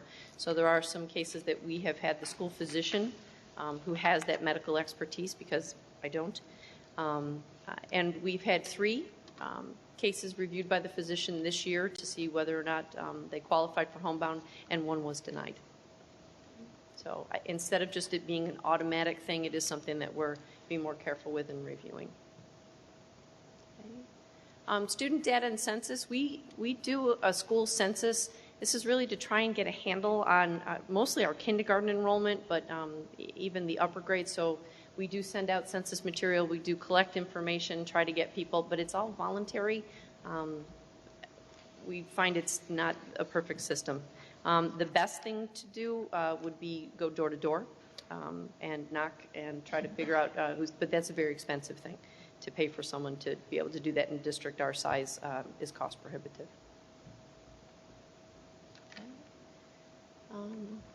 Yep, so I think very small increase in that 2.5%, and that was mostly for, salary and time. Okay. Actual cost last year was $1,500. The budget increase was to reflect the actual expenditure for that. Use of the substitute instead of overtime. This is our opportunities for savings. Fewer discipline suspensions, so we believe that portion of the homebound will be less. And then a review of the medical homebound as they become more relevant.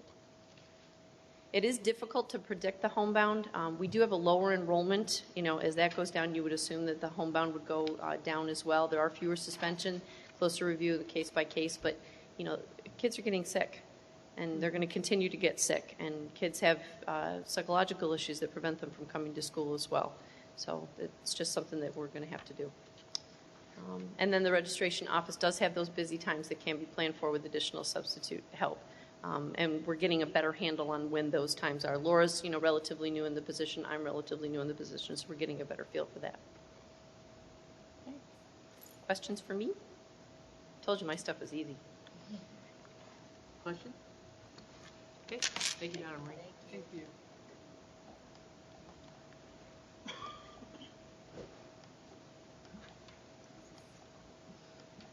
Good evening. Here we go. The first slide. There we go. The first slide, when they talk about LEP, that's another term the state uses. You may see ESL or ELL as English language learners. At times we see an influx of students coming in and out of the district. I think we did see a little bit of an influx earlier this year when we were talking about kindergarten issues. One of the things that you'll see is memberships, mileage, and conferences. What we try to do, because this is with the general fund, try to keep things down and try to use Title I or grant funds whenever possible. So one of the things here, you see a lot of flat line, and you have an 8% as far as variance, and that's under teaching salaries. And that was due to an increase in teacher receiving tenure and acquiring additional credit hours. So very minimal at best for that location. And again, try to use grant funds whenever possible. When we talk about reading, right for this slide, you have most of it salaries. All other areas such as supplies and other things, we cover under Title I grants. So that's why you don't see things with contractual and travel in this slide. So there are a number of positions already covered from the Title I grant that I can pull out and not put in the general fund. Otherwise, that number would be larger. Okay. Again, what you see here is the difference between getting tenure and additional credit hours for the variance for these people. Again, just a reminder, at the bottom, several people are paid through Title I grants, so it offsets the general fund. Opportunities for savings. Again, we were given a difficult task, and sometimes it's not pleasant, but one of the things that is up here for consideration is elimination of reading recovery. Also, one of the things that was mentioned difficult times is looking at class size. Review all of the elective programs that we have either at CNS and also review elective programs at the junior high and take a close look, not only enrollment, but other areas for consideration. One of the things I believe Mr. Finkel the week before talked about professional development and looking at cost-saving measures for ELA, offering those type of services either before and or after school, depending on building schedule. Also looking to alter programs for consultant services. Sometimes we contract out for consultants to come in, and again, in doing that, try to embed those type of services where that consultant will go to a school, put themselves in the school, and then we can reduce the number of subs that are covering the teachers, or the teachers can just come on their planning period, if so be it, to just talk to the consultant and get some professional development. Again, another out-of-the-box concept, trying to look at some cost saving. And so Dan, Yes. how many kids do we serve a year through the Reading Recovery Program? Each teacher can have 4 students, and we have 9 people trained. So it can be a total of 36, but after 20 weeks, some students can go out. Some students may still need more service and continue. So it's 5 days a week, one-on-one. It's intense service, and those that have gone through value it for life. It does wonders for students, and the parents are ever so grateful, and the teachers get letters and comments all the time what they did for their children. I'm familiar. 5 per teacher. Isn't it 5 per teacher? 4. 4. So I'll just go back.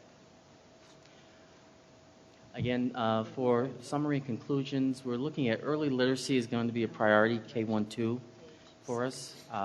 We really need to make sure, one of the district's goals is to make sure that every student is on grade level as far as their reading level by the end of 2nd grade.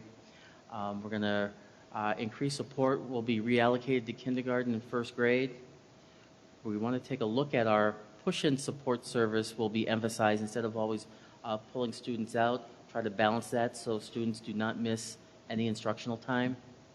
Again, what's happening right now is concentration on the Common Core learning standards, nonfiction, text complexity, academic vocabulary. Take a look and restructure some things that's going on for developmental reading. And also, we have increased our ELL population by 9% in the last 2 years. We continue to get more and more students that are non-English speaking that are moving into the district. And in those buildings that have the concentration, they really feel it in the building level and trying to get those students to move forward and grow.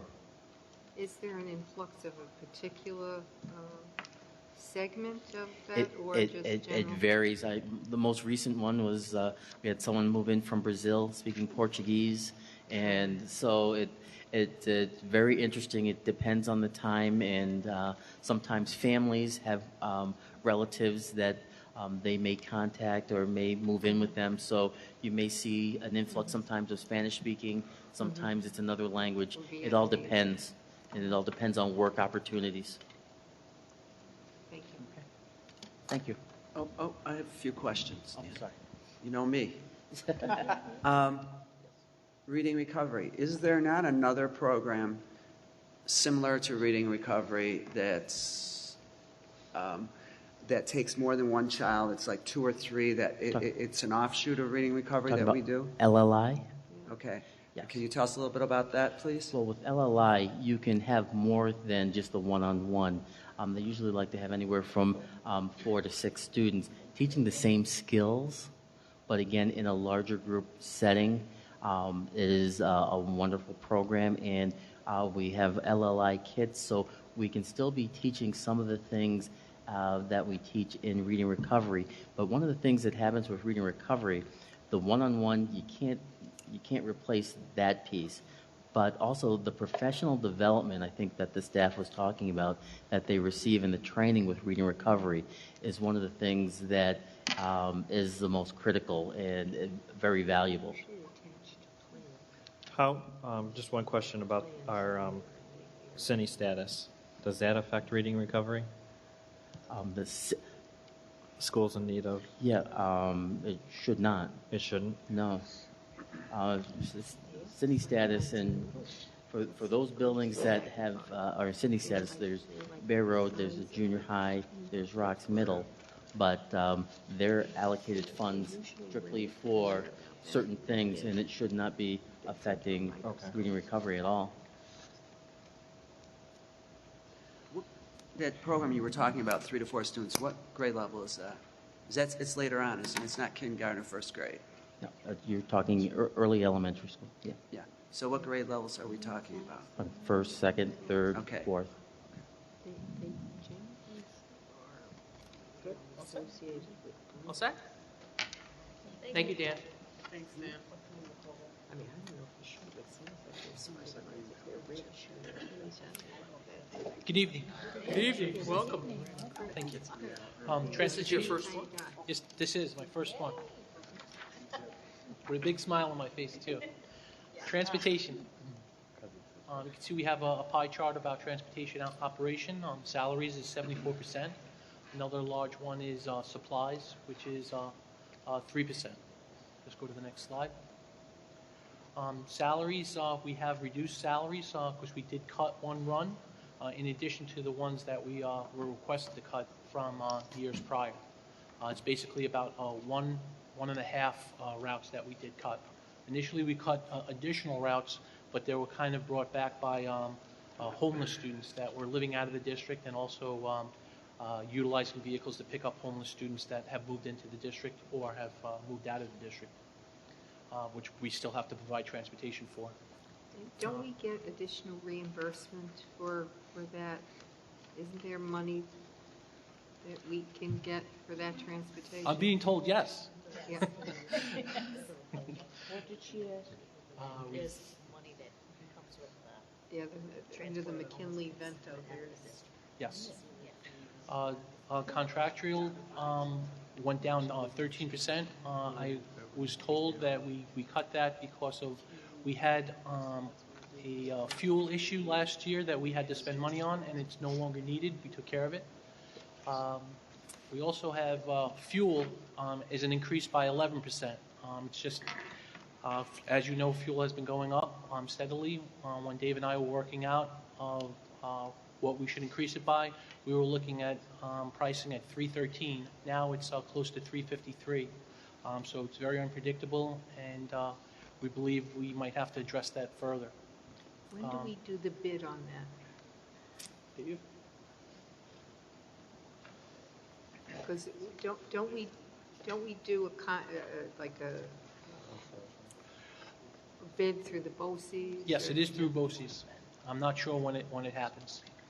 I'm not sure when it happens, but it's a bid, but then it's a sliding scale. No, so I that as all these understand, but prices but you change, have a range. It'll go up again. Yeah. So I don't even know if it has a ceiling. Oh, I thought the BOCES bid had I don't believe it does. had a range, a max, and I don't think so, but I could find out additional information if needed, and I'll bring it to Don's attention. Overall, it looks like we'll have a decrease by 0.8%. Transportation, various explanations. We eliminated one additional bus run. It's basically 1.5. Insurance costs exceeded 2011-2012 budget. Price increases are anticipated again this year. Cost of contracted services are expected to drop because of the situation I spoke about prior. Fuel is estimated at $3.58 per gallon. Right now, it's $3.53. So again, we really have to address that as we go along, keep a watchful eye over it. Conferences have been under budgeted, and telephone costs have been added to this particular budget. We did pay out phone bill, but we didn't budget for it. Previously, when my predecessor didn't go to a conference last year, that's why it wasn't in the budget. And we just thought that it would be good for networking and also getting cost-cutting savings to be at these particular conferences so that I could find out that information, so to be informed. why was telephone added to the conference budget? It just seems weird.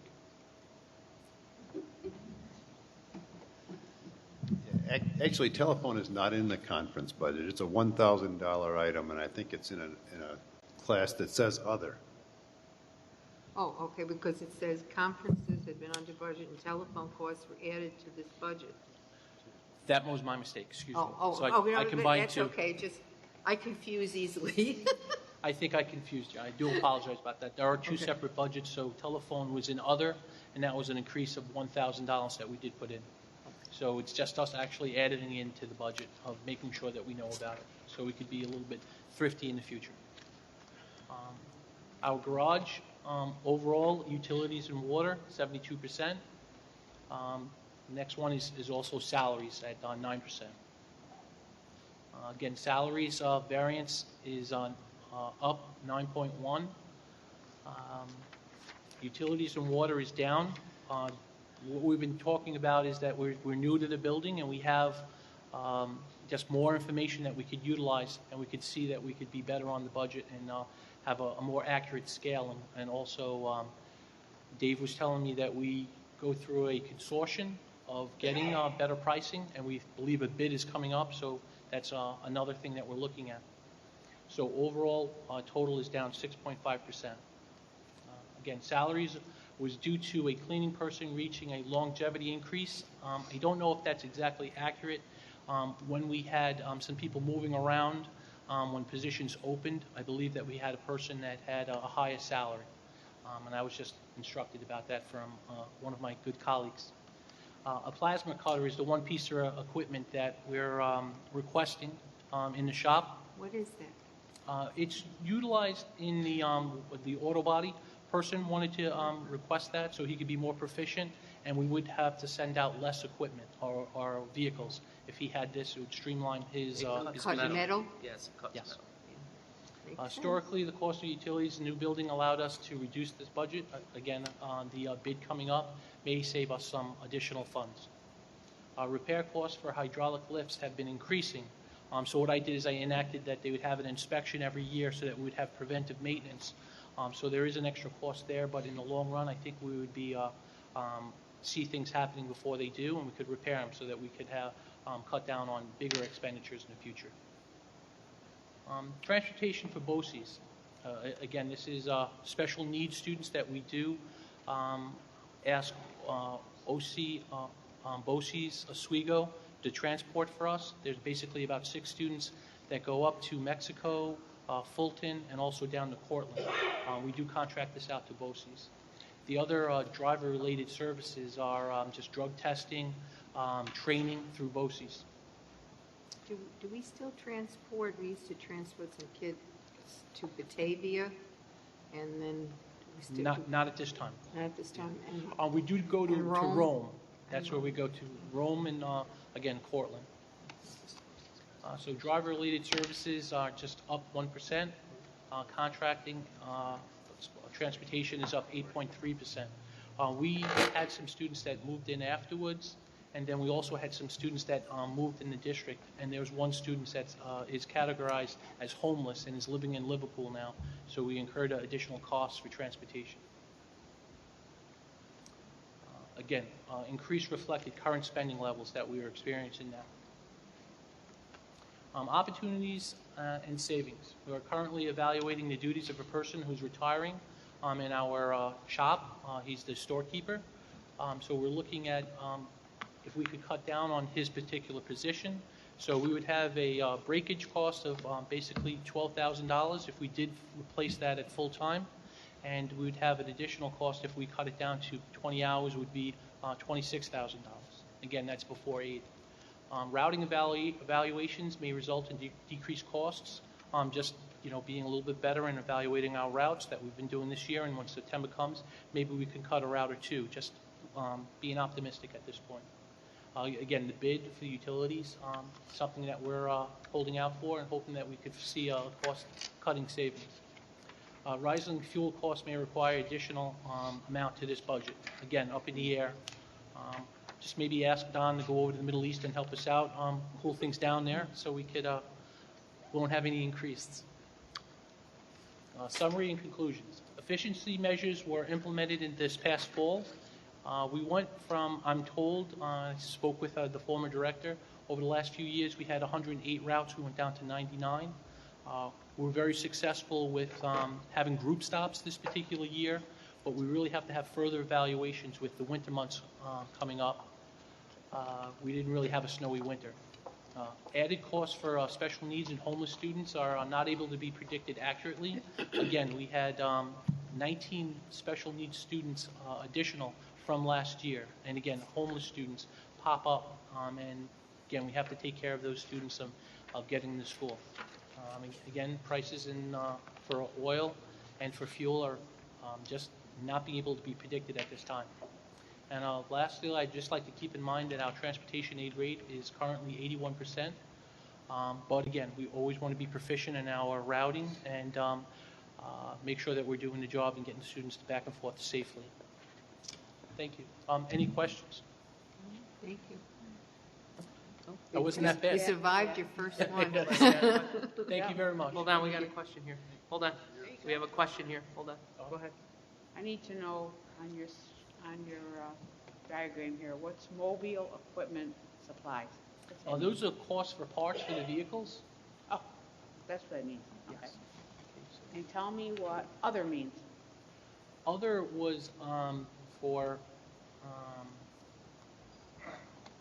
conferences, going out to conferences, and you could help me with that, Dave? I just got stumbled there. $6,500 to go to conference? No, that's Okay.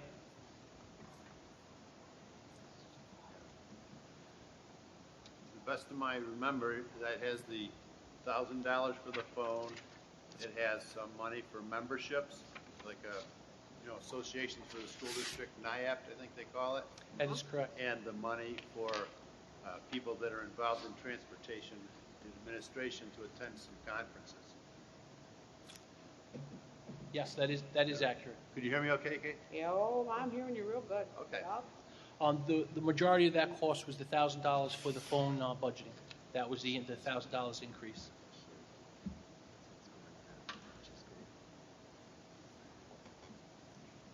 Any other questions? Okay. Okay. Thank you very much.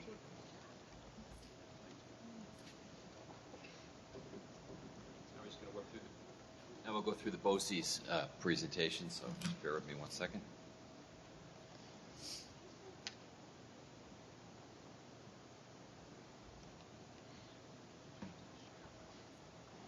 Okay. So just as an introduction, everybody, we talk a lot about BOCES, but service offered by BOCES, they offer the district opportunities for cost savings through consolidation of functions and sharing of program resources and people. They allow us to achieve economies of scale that we couldn't otherwise achieve. They allow us to leverage expertise, to borrow expertise from BOCES that we couldn't own ourselves. And then there's a financial incentive for working with BOCES. The aid is 76% for covered services. And North Syracuse Central School Districts continues to look for ways for our students and staff to benefit from programs and service offered by BOCES. And the purpose of this presentation is to describe the specific things that we're doing in partnership with BOCES. So first we'll talk about special ed.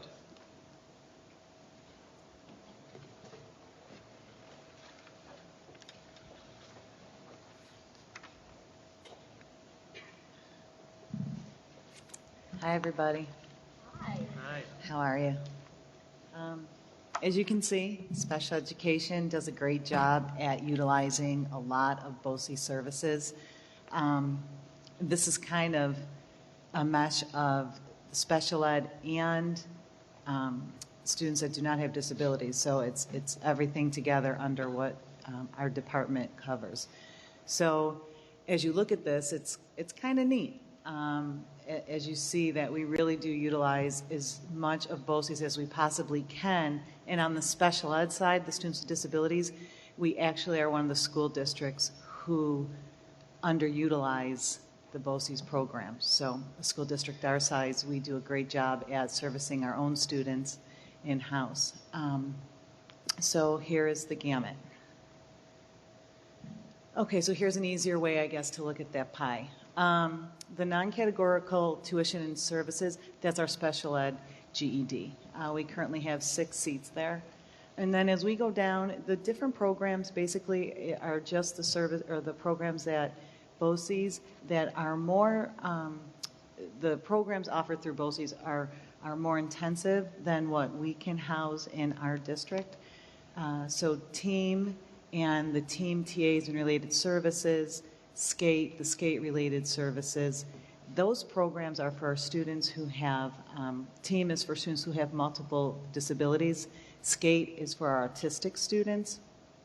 And what you'll see is that there's a high dollar sign attached to that. But that's because those are students who have significant needs, and with that comes a lot of services. The deaf and hard of hearing is housed at Salve. And so we have 4 students who attend that program. CTAS is a program that's offered for referrals for behaviors. We can contract out through BOCES, and they have someone who comes over and helps us out with students who are having significant behaviors, plan behavior plans, implement, works with us to help the teachers to implement some of those behavior plans that sometimes that we're just not seeing, a different set of eyes. And then the SED program. What you'll see is that the SED program and the SED-related services has currently stayed the same, but the related services has significantly increased because in the SED program, some of the programs have with it school psychiatrists that are attached to it. So some of our students, for example, that were at Casson Road, were just at the Casson Road program, but their needs have become more significant, that they needed the intensive management program, which now incurs mental health. So that's why you'll see, you will not see an increase in the severely emotional disabled line, but you'll see it in the related service line. The cross coaster with Oswego BOCES is just we had a student move out, and then, so that's the special ed piece. Any questions on that? Jackie? So are you anticipating an increase in the number of students, and that's why, a number of students utilizing these BOCES services, and that's why the budget has gone up in some of these areas? Correct. Quite high? Right. What I've done with Dave is I've already projected some of our students who we think will be making recommendations for a BOCES placement, yes. So that we've kind of upped our seats right now just to hold a spot as we start our annual review process so BOCES can come over. We know right now that Main Street has already contacted BOCES to make a couple recommendations for students to go right to their skate program. So we want to make sure that we've already budgeted in for 2 slots for those students that they feel are appropriate for that program. So when Dave and I were having the conversation, we've already put that into the current budget. And then our Project Effective Parent, that's our students who get pregnant throughout the school year. We have the availability for them to have an education. And then here's some of the REACH, Career Academy, Stars and Choices, and then the Alternative to Homebound. So those are the REACH, Career Academy, Stars, Choices, and Alternative to Homebound are the non-special ed part of the job that I do also. And those are our alternative schools, which are fantastic. And I know I probably don't have to tell you guys that because you're all really well aware of it, but those are some of the great programs that we really target our at-risk kids, and they are just incredible programs. Yeah. We have about 100 students that attend those programs together. Then we go into our vision and speech services. It's a contracted service with BOCES again. School to work. We have students who do our transition or our work study through BOCES. BOCES took that over last year. Audiology, and then our ADAPEP, and then every year we budget in some, and I know you don't like to see this number as chump change, and I don't mean it as loosely as that, but Dave and I try to come up with a number for a student that happens to come in out of district that we need some extra money for. So instead of having to go back and saying, Dave, I need some extra money, we already have it budgeted in because we process over 100 new entrants just from July 1st to September 1st of students with disabilities. And some of them end up as a BOCES placement right away, so we have that money right there available for us. Jackie? I think I probably missed something on this table. Mhm. The percentage of variance, is that correct? 20.3? I'm just Mhm. trying to figure out the math, and I'm just a little confused at where the number came from. Pretty close. I can't do it in my head that quickly, but it's pretty close. It's 800,000 on 3.9 million. So No, I'm at the 20.3%. I was just curious because you've got I'm just. Oh, okay. Thank you. I knew it was something like that. Okay, thank you. Good No, work, it's no problem. Bill. Thank you. Let's see. I got it. Second Okay. slide. Yeah. No problem. Thank you.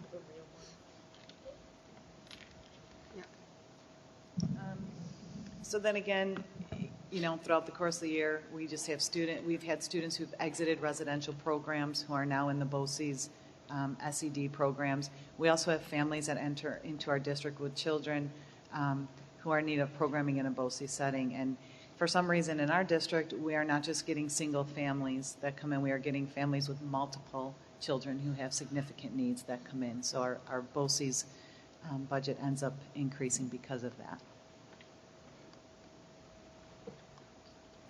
And then, utilizing the multiple services that BOCES has to offer, it has allowed our district the ability to recoup revenues through aidable services. And as usual, we will always look to continue to look at BOCES in the upcoming school year to determine in what ways we can utilize their services.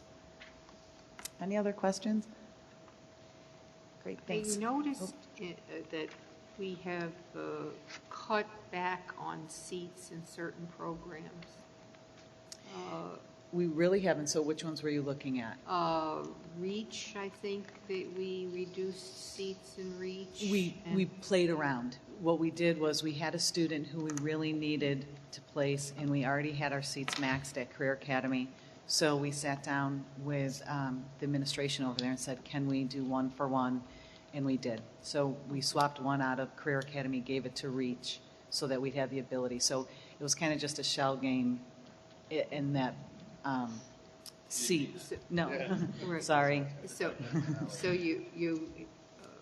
basically you have essentially the same number of seats Same total number. as you Correct. did Correct. this year's budget Right. and next year's budget. Right. Yeah, because with those programs, if anything, I would increase them just because they're such good programs. I don't want to decrease those programs. And Donna oversees our kids there.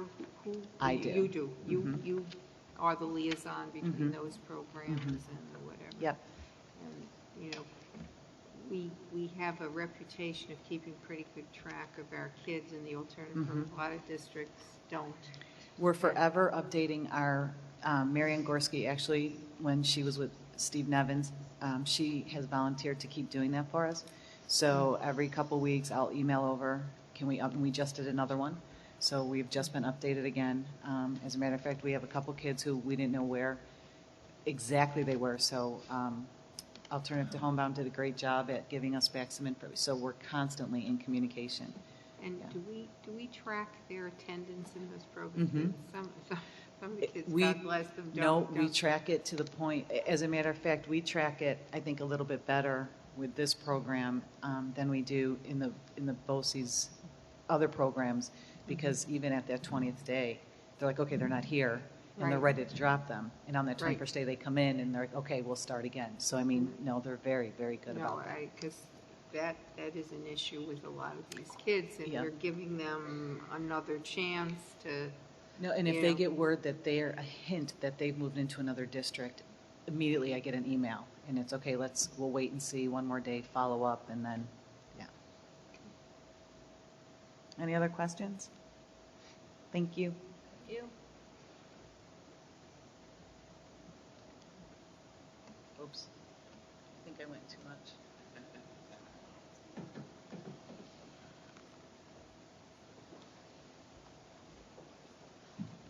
BOCES enrichment is shown in this pie chart. I think it would make more sense if we look at this. The 164,753 actually, for the majority of that, is money either through grant, state aid, or parent-teacher groups in our own school district that put money into these activities for our students and children. The only activities actually that the district pays 100% are the arts and ed subscription fee. In other words, to be in the program through the Oswego County BOCES, it costs our district $2,500. Academic decathlon, which I would suggest leave it in, is a fee from BOCES at $855. The Sheet Music Cooperative is also a fee. You'll see in my variance I'm recommending you might want to look at that and see if it's really used. The total amount for the district, I was kind of calculating it because some of these assemblies that we have, there is a 12.9% increase, or not increase, but percentage paid by the district to BOCES to participate. And I'm suggesting we may want to reconsider that, whether we want to cover that cost in the future or whether we want to consider the parent groups and others to pay the full cost of some of these programs. But for the district, in terms of real dollars, the amount we're spending as a district is about $12,000. So $150,000 and or a little bit more than that actually comes from grants. The largest one, the $100,840, Mary Brown Playhouse, they send us a check every year in June, and between that check and state aid, it doesn't cost us any more than, I think it's a 5% administrative fee, and we ask our parent-teacher groups to pay that. So the cost of the district is nil. It looks like a lot, but it was a gift to us several years ago. That still works the way we set it Yep, up it's with Kathy curriculum-based. McGinty. The teachers love it. The principals have always said, yes, bring it on. So fourth grade will be social studies about the Iroquois Indians. Third grade is a literature-based for ELA. It's curricula-based. They go into the classrooms, then they do either a team presentation or a whole school presentation, and the teachers and kids like it. There's no cost. The one huge decrease you can see in tickets, we used to send our kids places, you know, like the Civic Center, Syracuse Stage. It's all over, the Landmark Theater. We used to have at least 30,000 in that category. And over the past couple of years, without transportation devoted to these trips, unless the PTOs pay, we don't send kids. Back in the day, we used to pay for the tickets. The we used PTOs did, and then the district We'd send 5 or 6 transported buses to them. the Landmark, and it's over. We don't do it. The few that we do are actually group rates. Typically, we don't even do tickets anymore, like the Burnett Park or the zoo, the Gifford Zoo. We just do a group rate for them if PTOs or HSOs sponsor the busing. So obviously, there's been a tremendous decrease in that. Any questions? Does the arts and education still work the same way in terms Yes, of it the does. PTOs? The one thing that has changed considerably over time, I had recommended to Dr. Melvin, I don't know how many years ago, but get into the exploratory enrichment. What that means is anything not dance, theater, music, or visual arts related, for example, character ed, social studies, motivational speakers, pay through Arts and Ed. It was a fee of $500 for the district. You can see that we actually spend more. The PTOs do, not us. The parent groups spend more for motivational speakers or character ed programs than they do for the arts. It's actually gone in the other direction. That's great. Anything else? Dr. Morton? Yes. I know that on Saturday when I was up to OCC for the History Day, Yes. it seems like the academic decathlon was there also. Right. And they told me our kids were there. Do you know how they were made out? No. I can get that information for you. I do not know how they made out. They were at Syracuse University. You talking about science? No, honey. No, she's talking academic decathlon. Academic decathlon, they were up with me at Oh, yeah. OCC. Nobody knows about that? No? I wasn't in the high school long enough that I was out in schools. Terry Rice. Yeah, I know. I'll also find out. No, it's him. It's you. It is. It's Terry Rice is the... I'll see her tomorrow. Are you going up tomorrow morning? No, I want to email. Okay. Not tomorrow. Jessica now. I have some things in the BOCES budget that are under my jurisdiction as well. We talked about it the last time I addressed you, but we have summer school costs that we've seen a slight decrease, and I believe that that's due to a decrease in enrollment. We typically keep about the same number of students attending. I don't see much variation. Instructional graphics is, and I'll go to the next slide, it's a little easier to read. Instructional graphics are types of printing that we do that are beyond the capabilities of the print shop that's on our campus. And any kind of specialty printing that we have to do, we send to BOCES. The school improvement, new teacher, it's a conference that's held at the On Center every year, and we pay a fee through Oswego BOCES. Curriculum and instruction and assessment is the large part of this budget. And as I explained to you the last time I addressed you, that this is a base fee that we paid to BOCES for a variety of things. One is going to workshops. As you know, in the past, we had to pay a $190 fee per person going to workshops. This year, we pay the base fee, and that's it. In addition, the fee for scoring services, regional scoring is in here, as well as stipends for teachers who attend BOCES workshops, as well as regional scoring. We bank the money, and then it's paid back to our teachers in the form of aid as well. And then finally, any kind of school improvement activities that we do. Curriculum mapping is part of this process as well. That's the software that we pay for to do our performance tracker, our mapping program, our data analysis. Project Lead the Way is in this budget as well. How many students have we?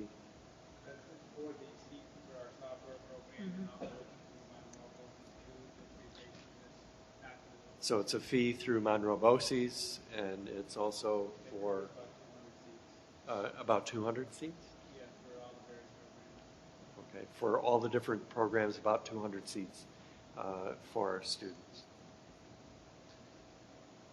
And then hospital-based programming, that's for students who are at Upstate Medical receiving educational services there.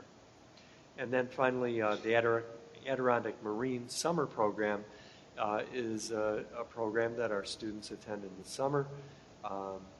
And it's offset by students actually having to pay tuition to attend. We have 9 seats in the program, and filled every year, and the cost is not covered by the full service.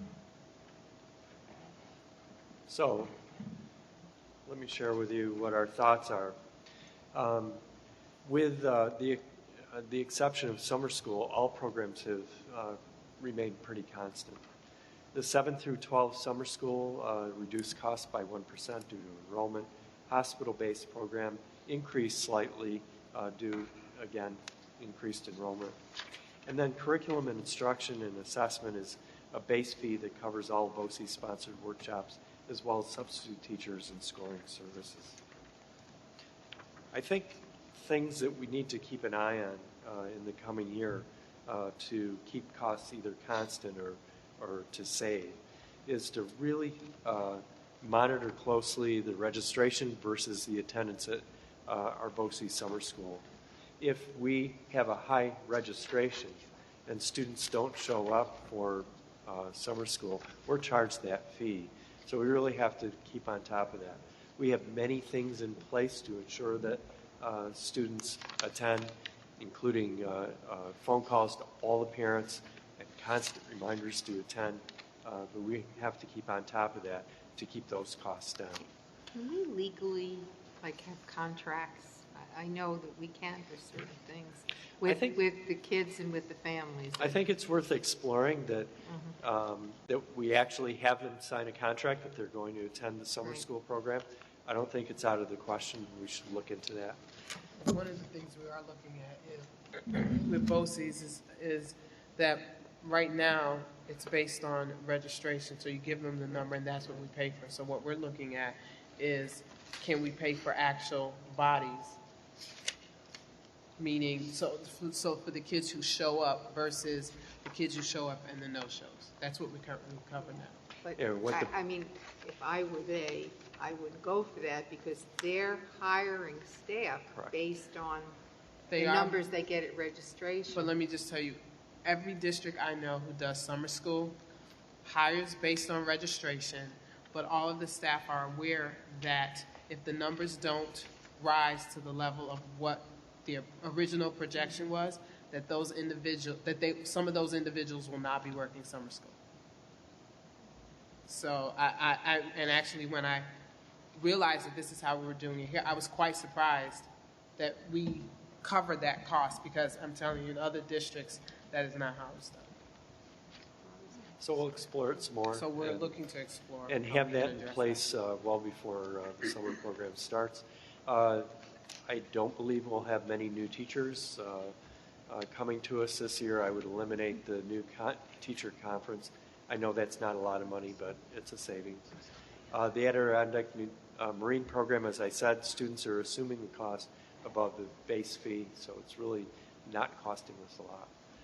Utilize BOCES services in the area of CINA.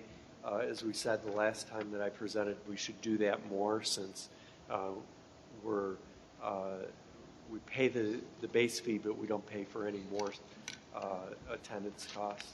And then finally, take full advantage of BOCES reimbursement for substitute teachers. Really keep on top of that. This is a huge savings to us who are attending BOCES workshops and scoring. Thank you.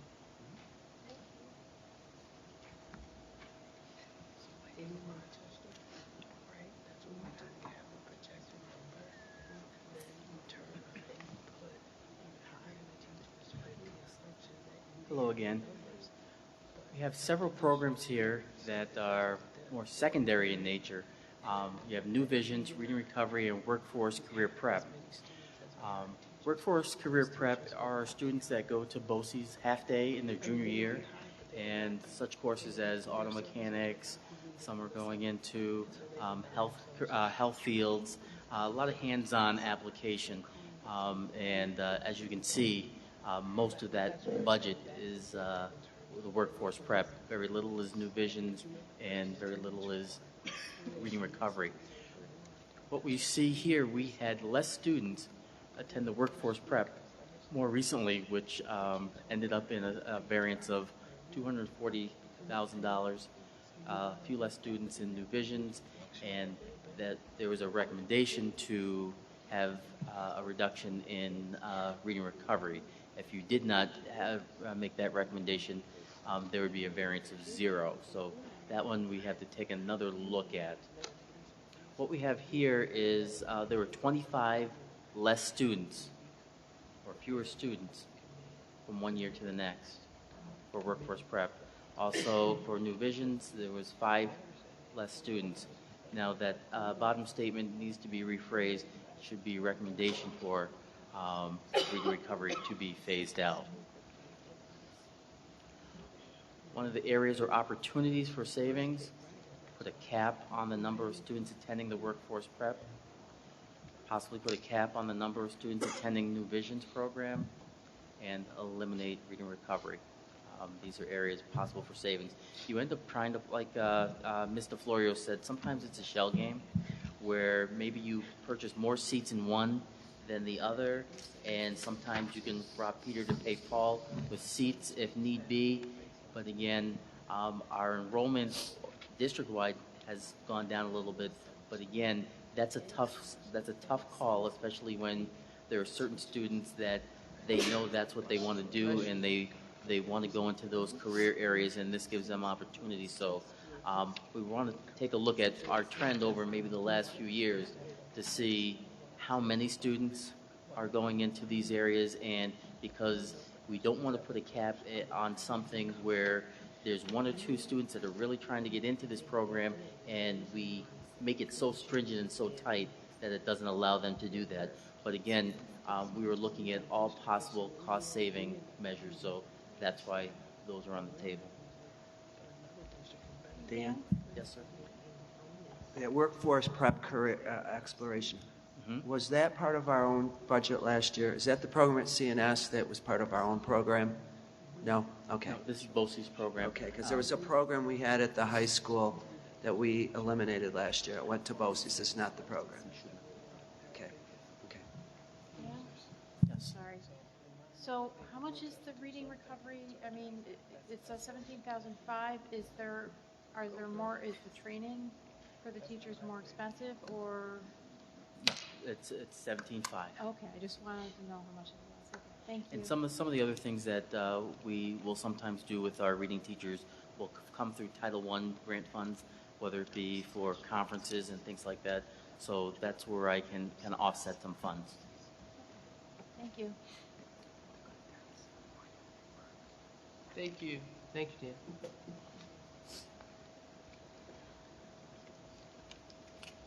Good evening. Okay, a number of these are really not directly involved in the business office, but rather than have a person present one item, I'm going to present a number together. You'll see here the largest thing here is the rental and the capital expenditures and the administration. Those are fees that we pay to BOCES, and they just divide up the number of dollars that they spend by the number of students that we have as a portion of the whole BOCES here. So that's our share is the $270,000 and $343,000. I think that's a slight difference from last year, but not significant. The copy center, I dropped that budget. We had some money in there in the past. We still have some for additional photocopy paper beyond what the basic fee is. And it appears that we're not going to be needing to use nearly as much of that in the future as we had in the past.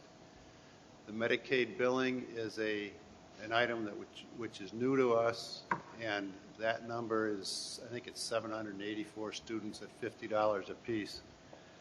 And what Valerie has told me is that we have about 300 students that are involved here, but the BOCES is started off with this budget for 784. And those numbers, apparently it's possible for us to have that many, but if a parent can be told that they can register for Medicaid, but we can't do anything, to strongly urge them to.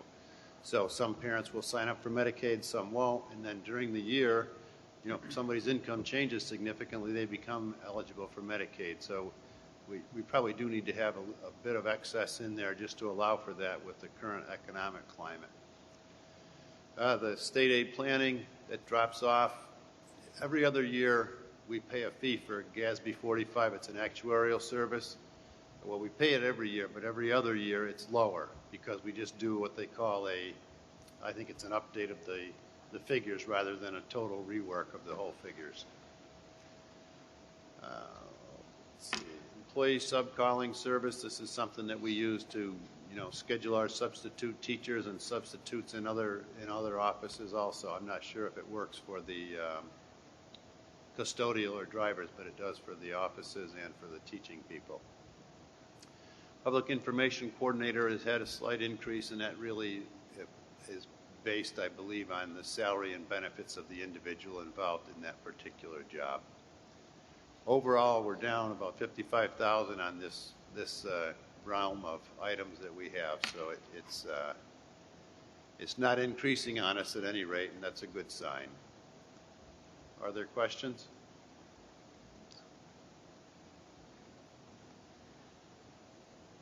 I think I've touched on all the items here, and just to let you know, these items and all these functions that we use BOCES in this situation or these situations, they're really cost effective for the district. So it seems unlikely that we would drop any of them because they would cost more, and most of them are things that we have to take care of in some other way.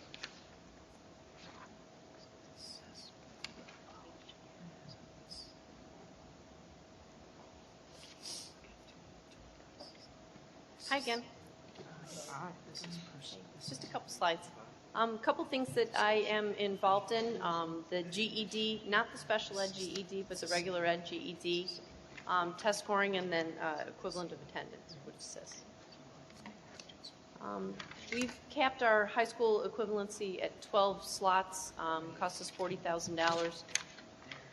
Not, we could cut our slots down, but I'll give you some numbers in a second on how well that's going. The $3,000 for equivalence of attendance, that hasn't increased at all. And then test scoring has dropped slightly. I think the drop in that is probably due to our drop in enrollment, would be my guess. This is the program that's over at Main Street with Sam? Yes, in the Sam Reppy's program in the basement of Main Street, yep. We cut our GED spots to 12 a few years ago, and that's been working for us, pretty steady.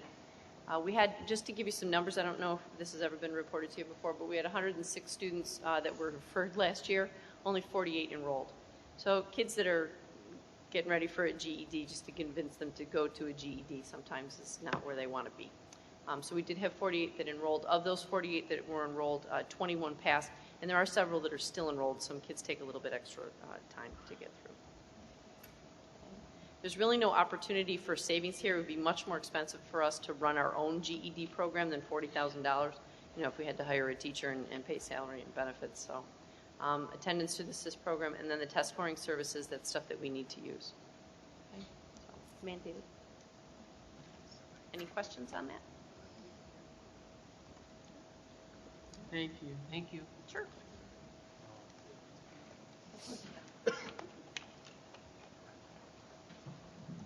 Good evening. Welcome, Chris. Last but not least, right? In terms of being able to cover this. Last week I had the benefit of going first, so I guess I get it back for going last. We use the term BOCES in terms of funding technology, but I just want to clarify there's two divisions at BOCES. There's the OCM BOCES side of the house, which is focused on the instructional component of resources for technology. And then there's the Central New York Regional Information Center, and that's focused on the infrastructure and the computer backbone that we use. Aside from just the naming differential, the Central New York Regional Information Center actually services several BOCES, not just the OCM BOCES.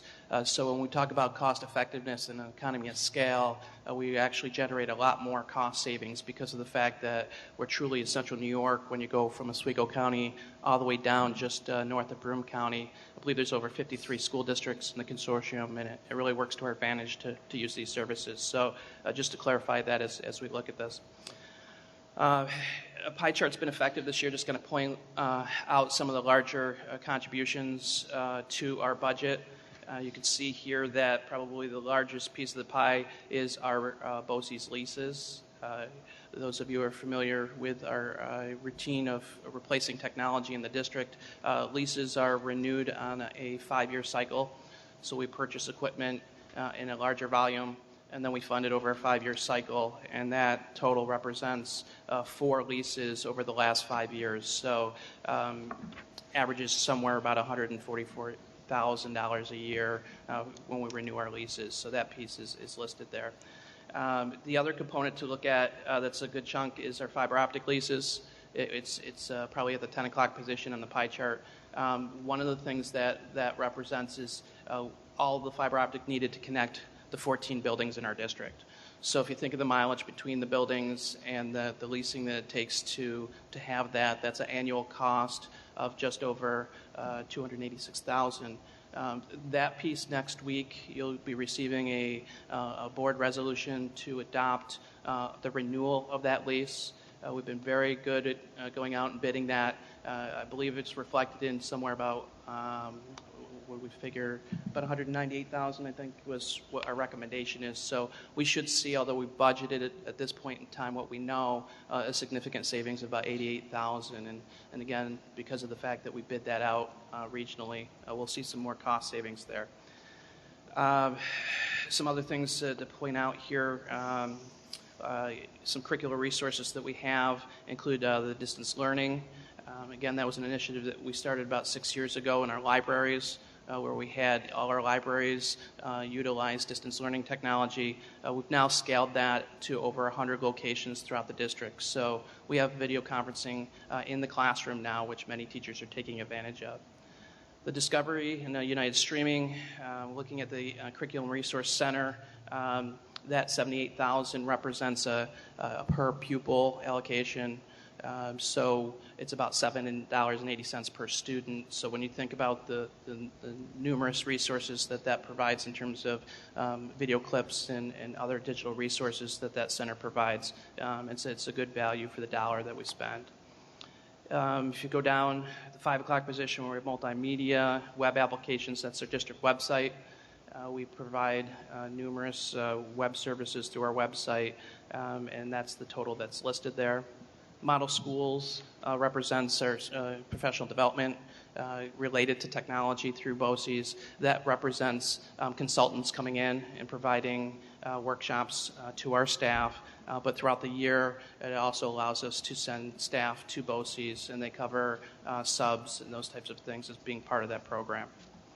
School library systems. Last week I had the opportunity to present the library budget. Locally, we spend very little dollars out of our budget to support our libraries, but this is where we provide a lot of our resources here. Again, generating the aid that we are looking at in terms of what's there. So that's to highlight just a few things here, again, to visualize some of the differences between where we were last year and where we are this year. Significant increase in distance learning. Again, if you recall, several years ago, we eliminated field trip opportunities for our schools, and we felt that this was a more effective, cost-effective way to allow our kids to participate. I was just in a fourth grade classroom recently. They had an opportunity to go to the Statue of Liberty. It was a great experience for them to kind of see the harbor and do a tour of that. That's something that we couldn't do by busing them and sending them away. So again, I think it's a good return on our investment to continue to look at that. Some of the other codes represent decreases in our enrollment, so therefore we have a decrease in the service because it's based on a per pupil basis. Our copier lease is a fixed 5-year contract. The difference in the $2,000 there is our overages. So we've been able to reduce our overages. Specifically, I want to thank Smith Road Elementary to take a new initiative in terms of becoming more paperless. Part of the design in that building, we've reduced a lot of printers and centralized a lot of our printing in such a way that I think that's a significant contribution to some of those reductions. Questions on any of the items that are listed here? Is that 16% decrease in the school library systems a function of reduced population, or? I think it's a combination of twofold. It's a reduction in population, which I think is probably around more of the 2.5% of that, and then because we're part of a greater consortium, we've been able to negotiate better pricing. So it doesn't represent decrease in services as much as we've been able to be more cost effective in the code. The telecom components here, in addition to the 76% that we get from our BOCES aid, another component that's effective here is our ability to receive E-rate. So as we look at some of the telecom charges, we also receive about 52% on top of the BOCES aid that we receive. So the effective rate is probably closer to probably 88%, 89% of aid or revenues that are generated based on there. So when we look at some of the telecoms and the fiber leases that are there, it does generate some revenue for us. The last two codes here are our SIS services and our data warehouses. Our SIS services have been pretty flat over the years in terms of BOCES adding services. We've added such things as elementary report cards and some other components to that, and they're committed to increasing services at a kind of a fixed cost for us. So it's a large number, but when we service the amount of students that we do on a daily basis, the per student cost is still pretty good in terms of the return. The data warehouse, again, and that's a per pupil. You can see they went from about $7 a student to just over $11 a student, which is pretty significant increase. But if you think about some of the requirements for our data in terms of what the state's asking for reporting and those types of things, it's to be expected that we'd see an increase in that in terms of being able to work with our data and such. And I think Donna Marie could probably speak more on those details, but from a services standpoint, that's the change in pricing. So, thoughts or questions? Again, I highlighted some of these components here. Again, you expect to see about an $88,000 reduction in cost of some of that. Again, final recommendation here is our e-learning services provide us a lot more opportunities. And I think as we continue to look at distance learning beyond just virtual field trips, it might be another alternative for us to also provide maybe some distance classes as our electives are reviewed in terms of that. So we might be able to take a benefit of taking, say, a Mandarin Chinese class that might be offered through another location on site without necessarily having to hire staff to do that.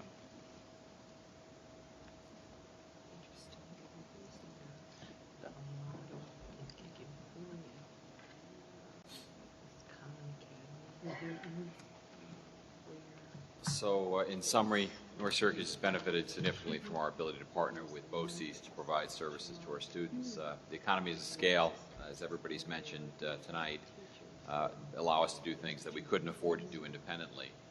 leveraging expertise. BOCES certainly has skill sets that we don't have, whether it be health and safety, drug and alcohol testing, driver training for our bus drivers, financial services, and the software support. And as Chris mentioned, the RIC.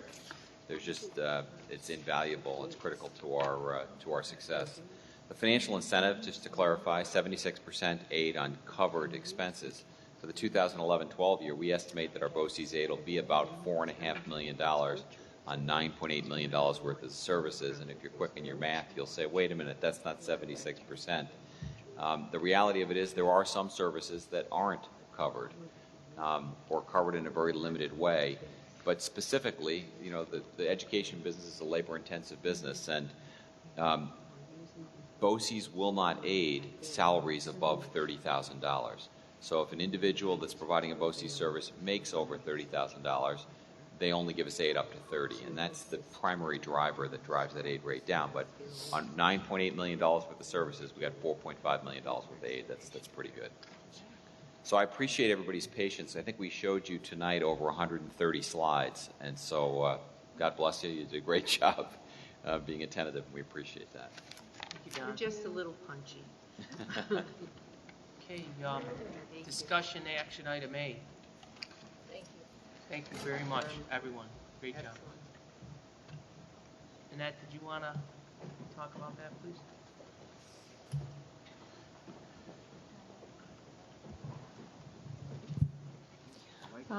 Yes, discussion action item A is the recommendation to abolish the Director of Safety and Security position effective June 30th, 2012. We're recommending, unfortunately, that this position be eliminated from the budget. It will not impact Larry Butler since he has already put in and his retirement has been accepted by the board. Questions on that? Recommended action is to approve that resolution. Motion Tony, second Pat. All in favor? That's unanimous. Also, item B is a recommendation to abolish the Assistant Director of Food Service. We're making a recommendation to abolish the Assistant Director of Food Service position this evening due to the fact that the food service program is operating in the red, and we need to save some funds. I understand that there's some discussion regarding the effective date. Yeah, the superintendent has made a recommendation that we make the effective date June 30th, 2012 versus April 12th, 2012. I would make a motion to approve that resolution with that amended date. Scott, seconded. All in favor? That's unanimous. Was there a discussion with you regarding that beforehand, or is this the first you're hearing of it? No, there was. Can you repeat the question? Did you know about this before, just 2 minutes ago?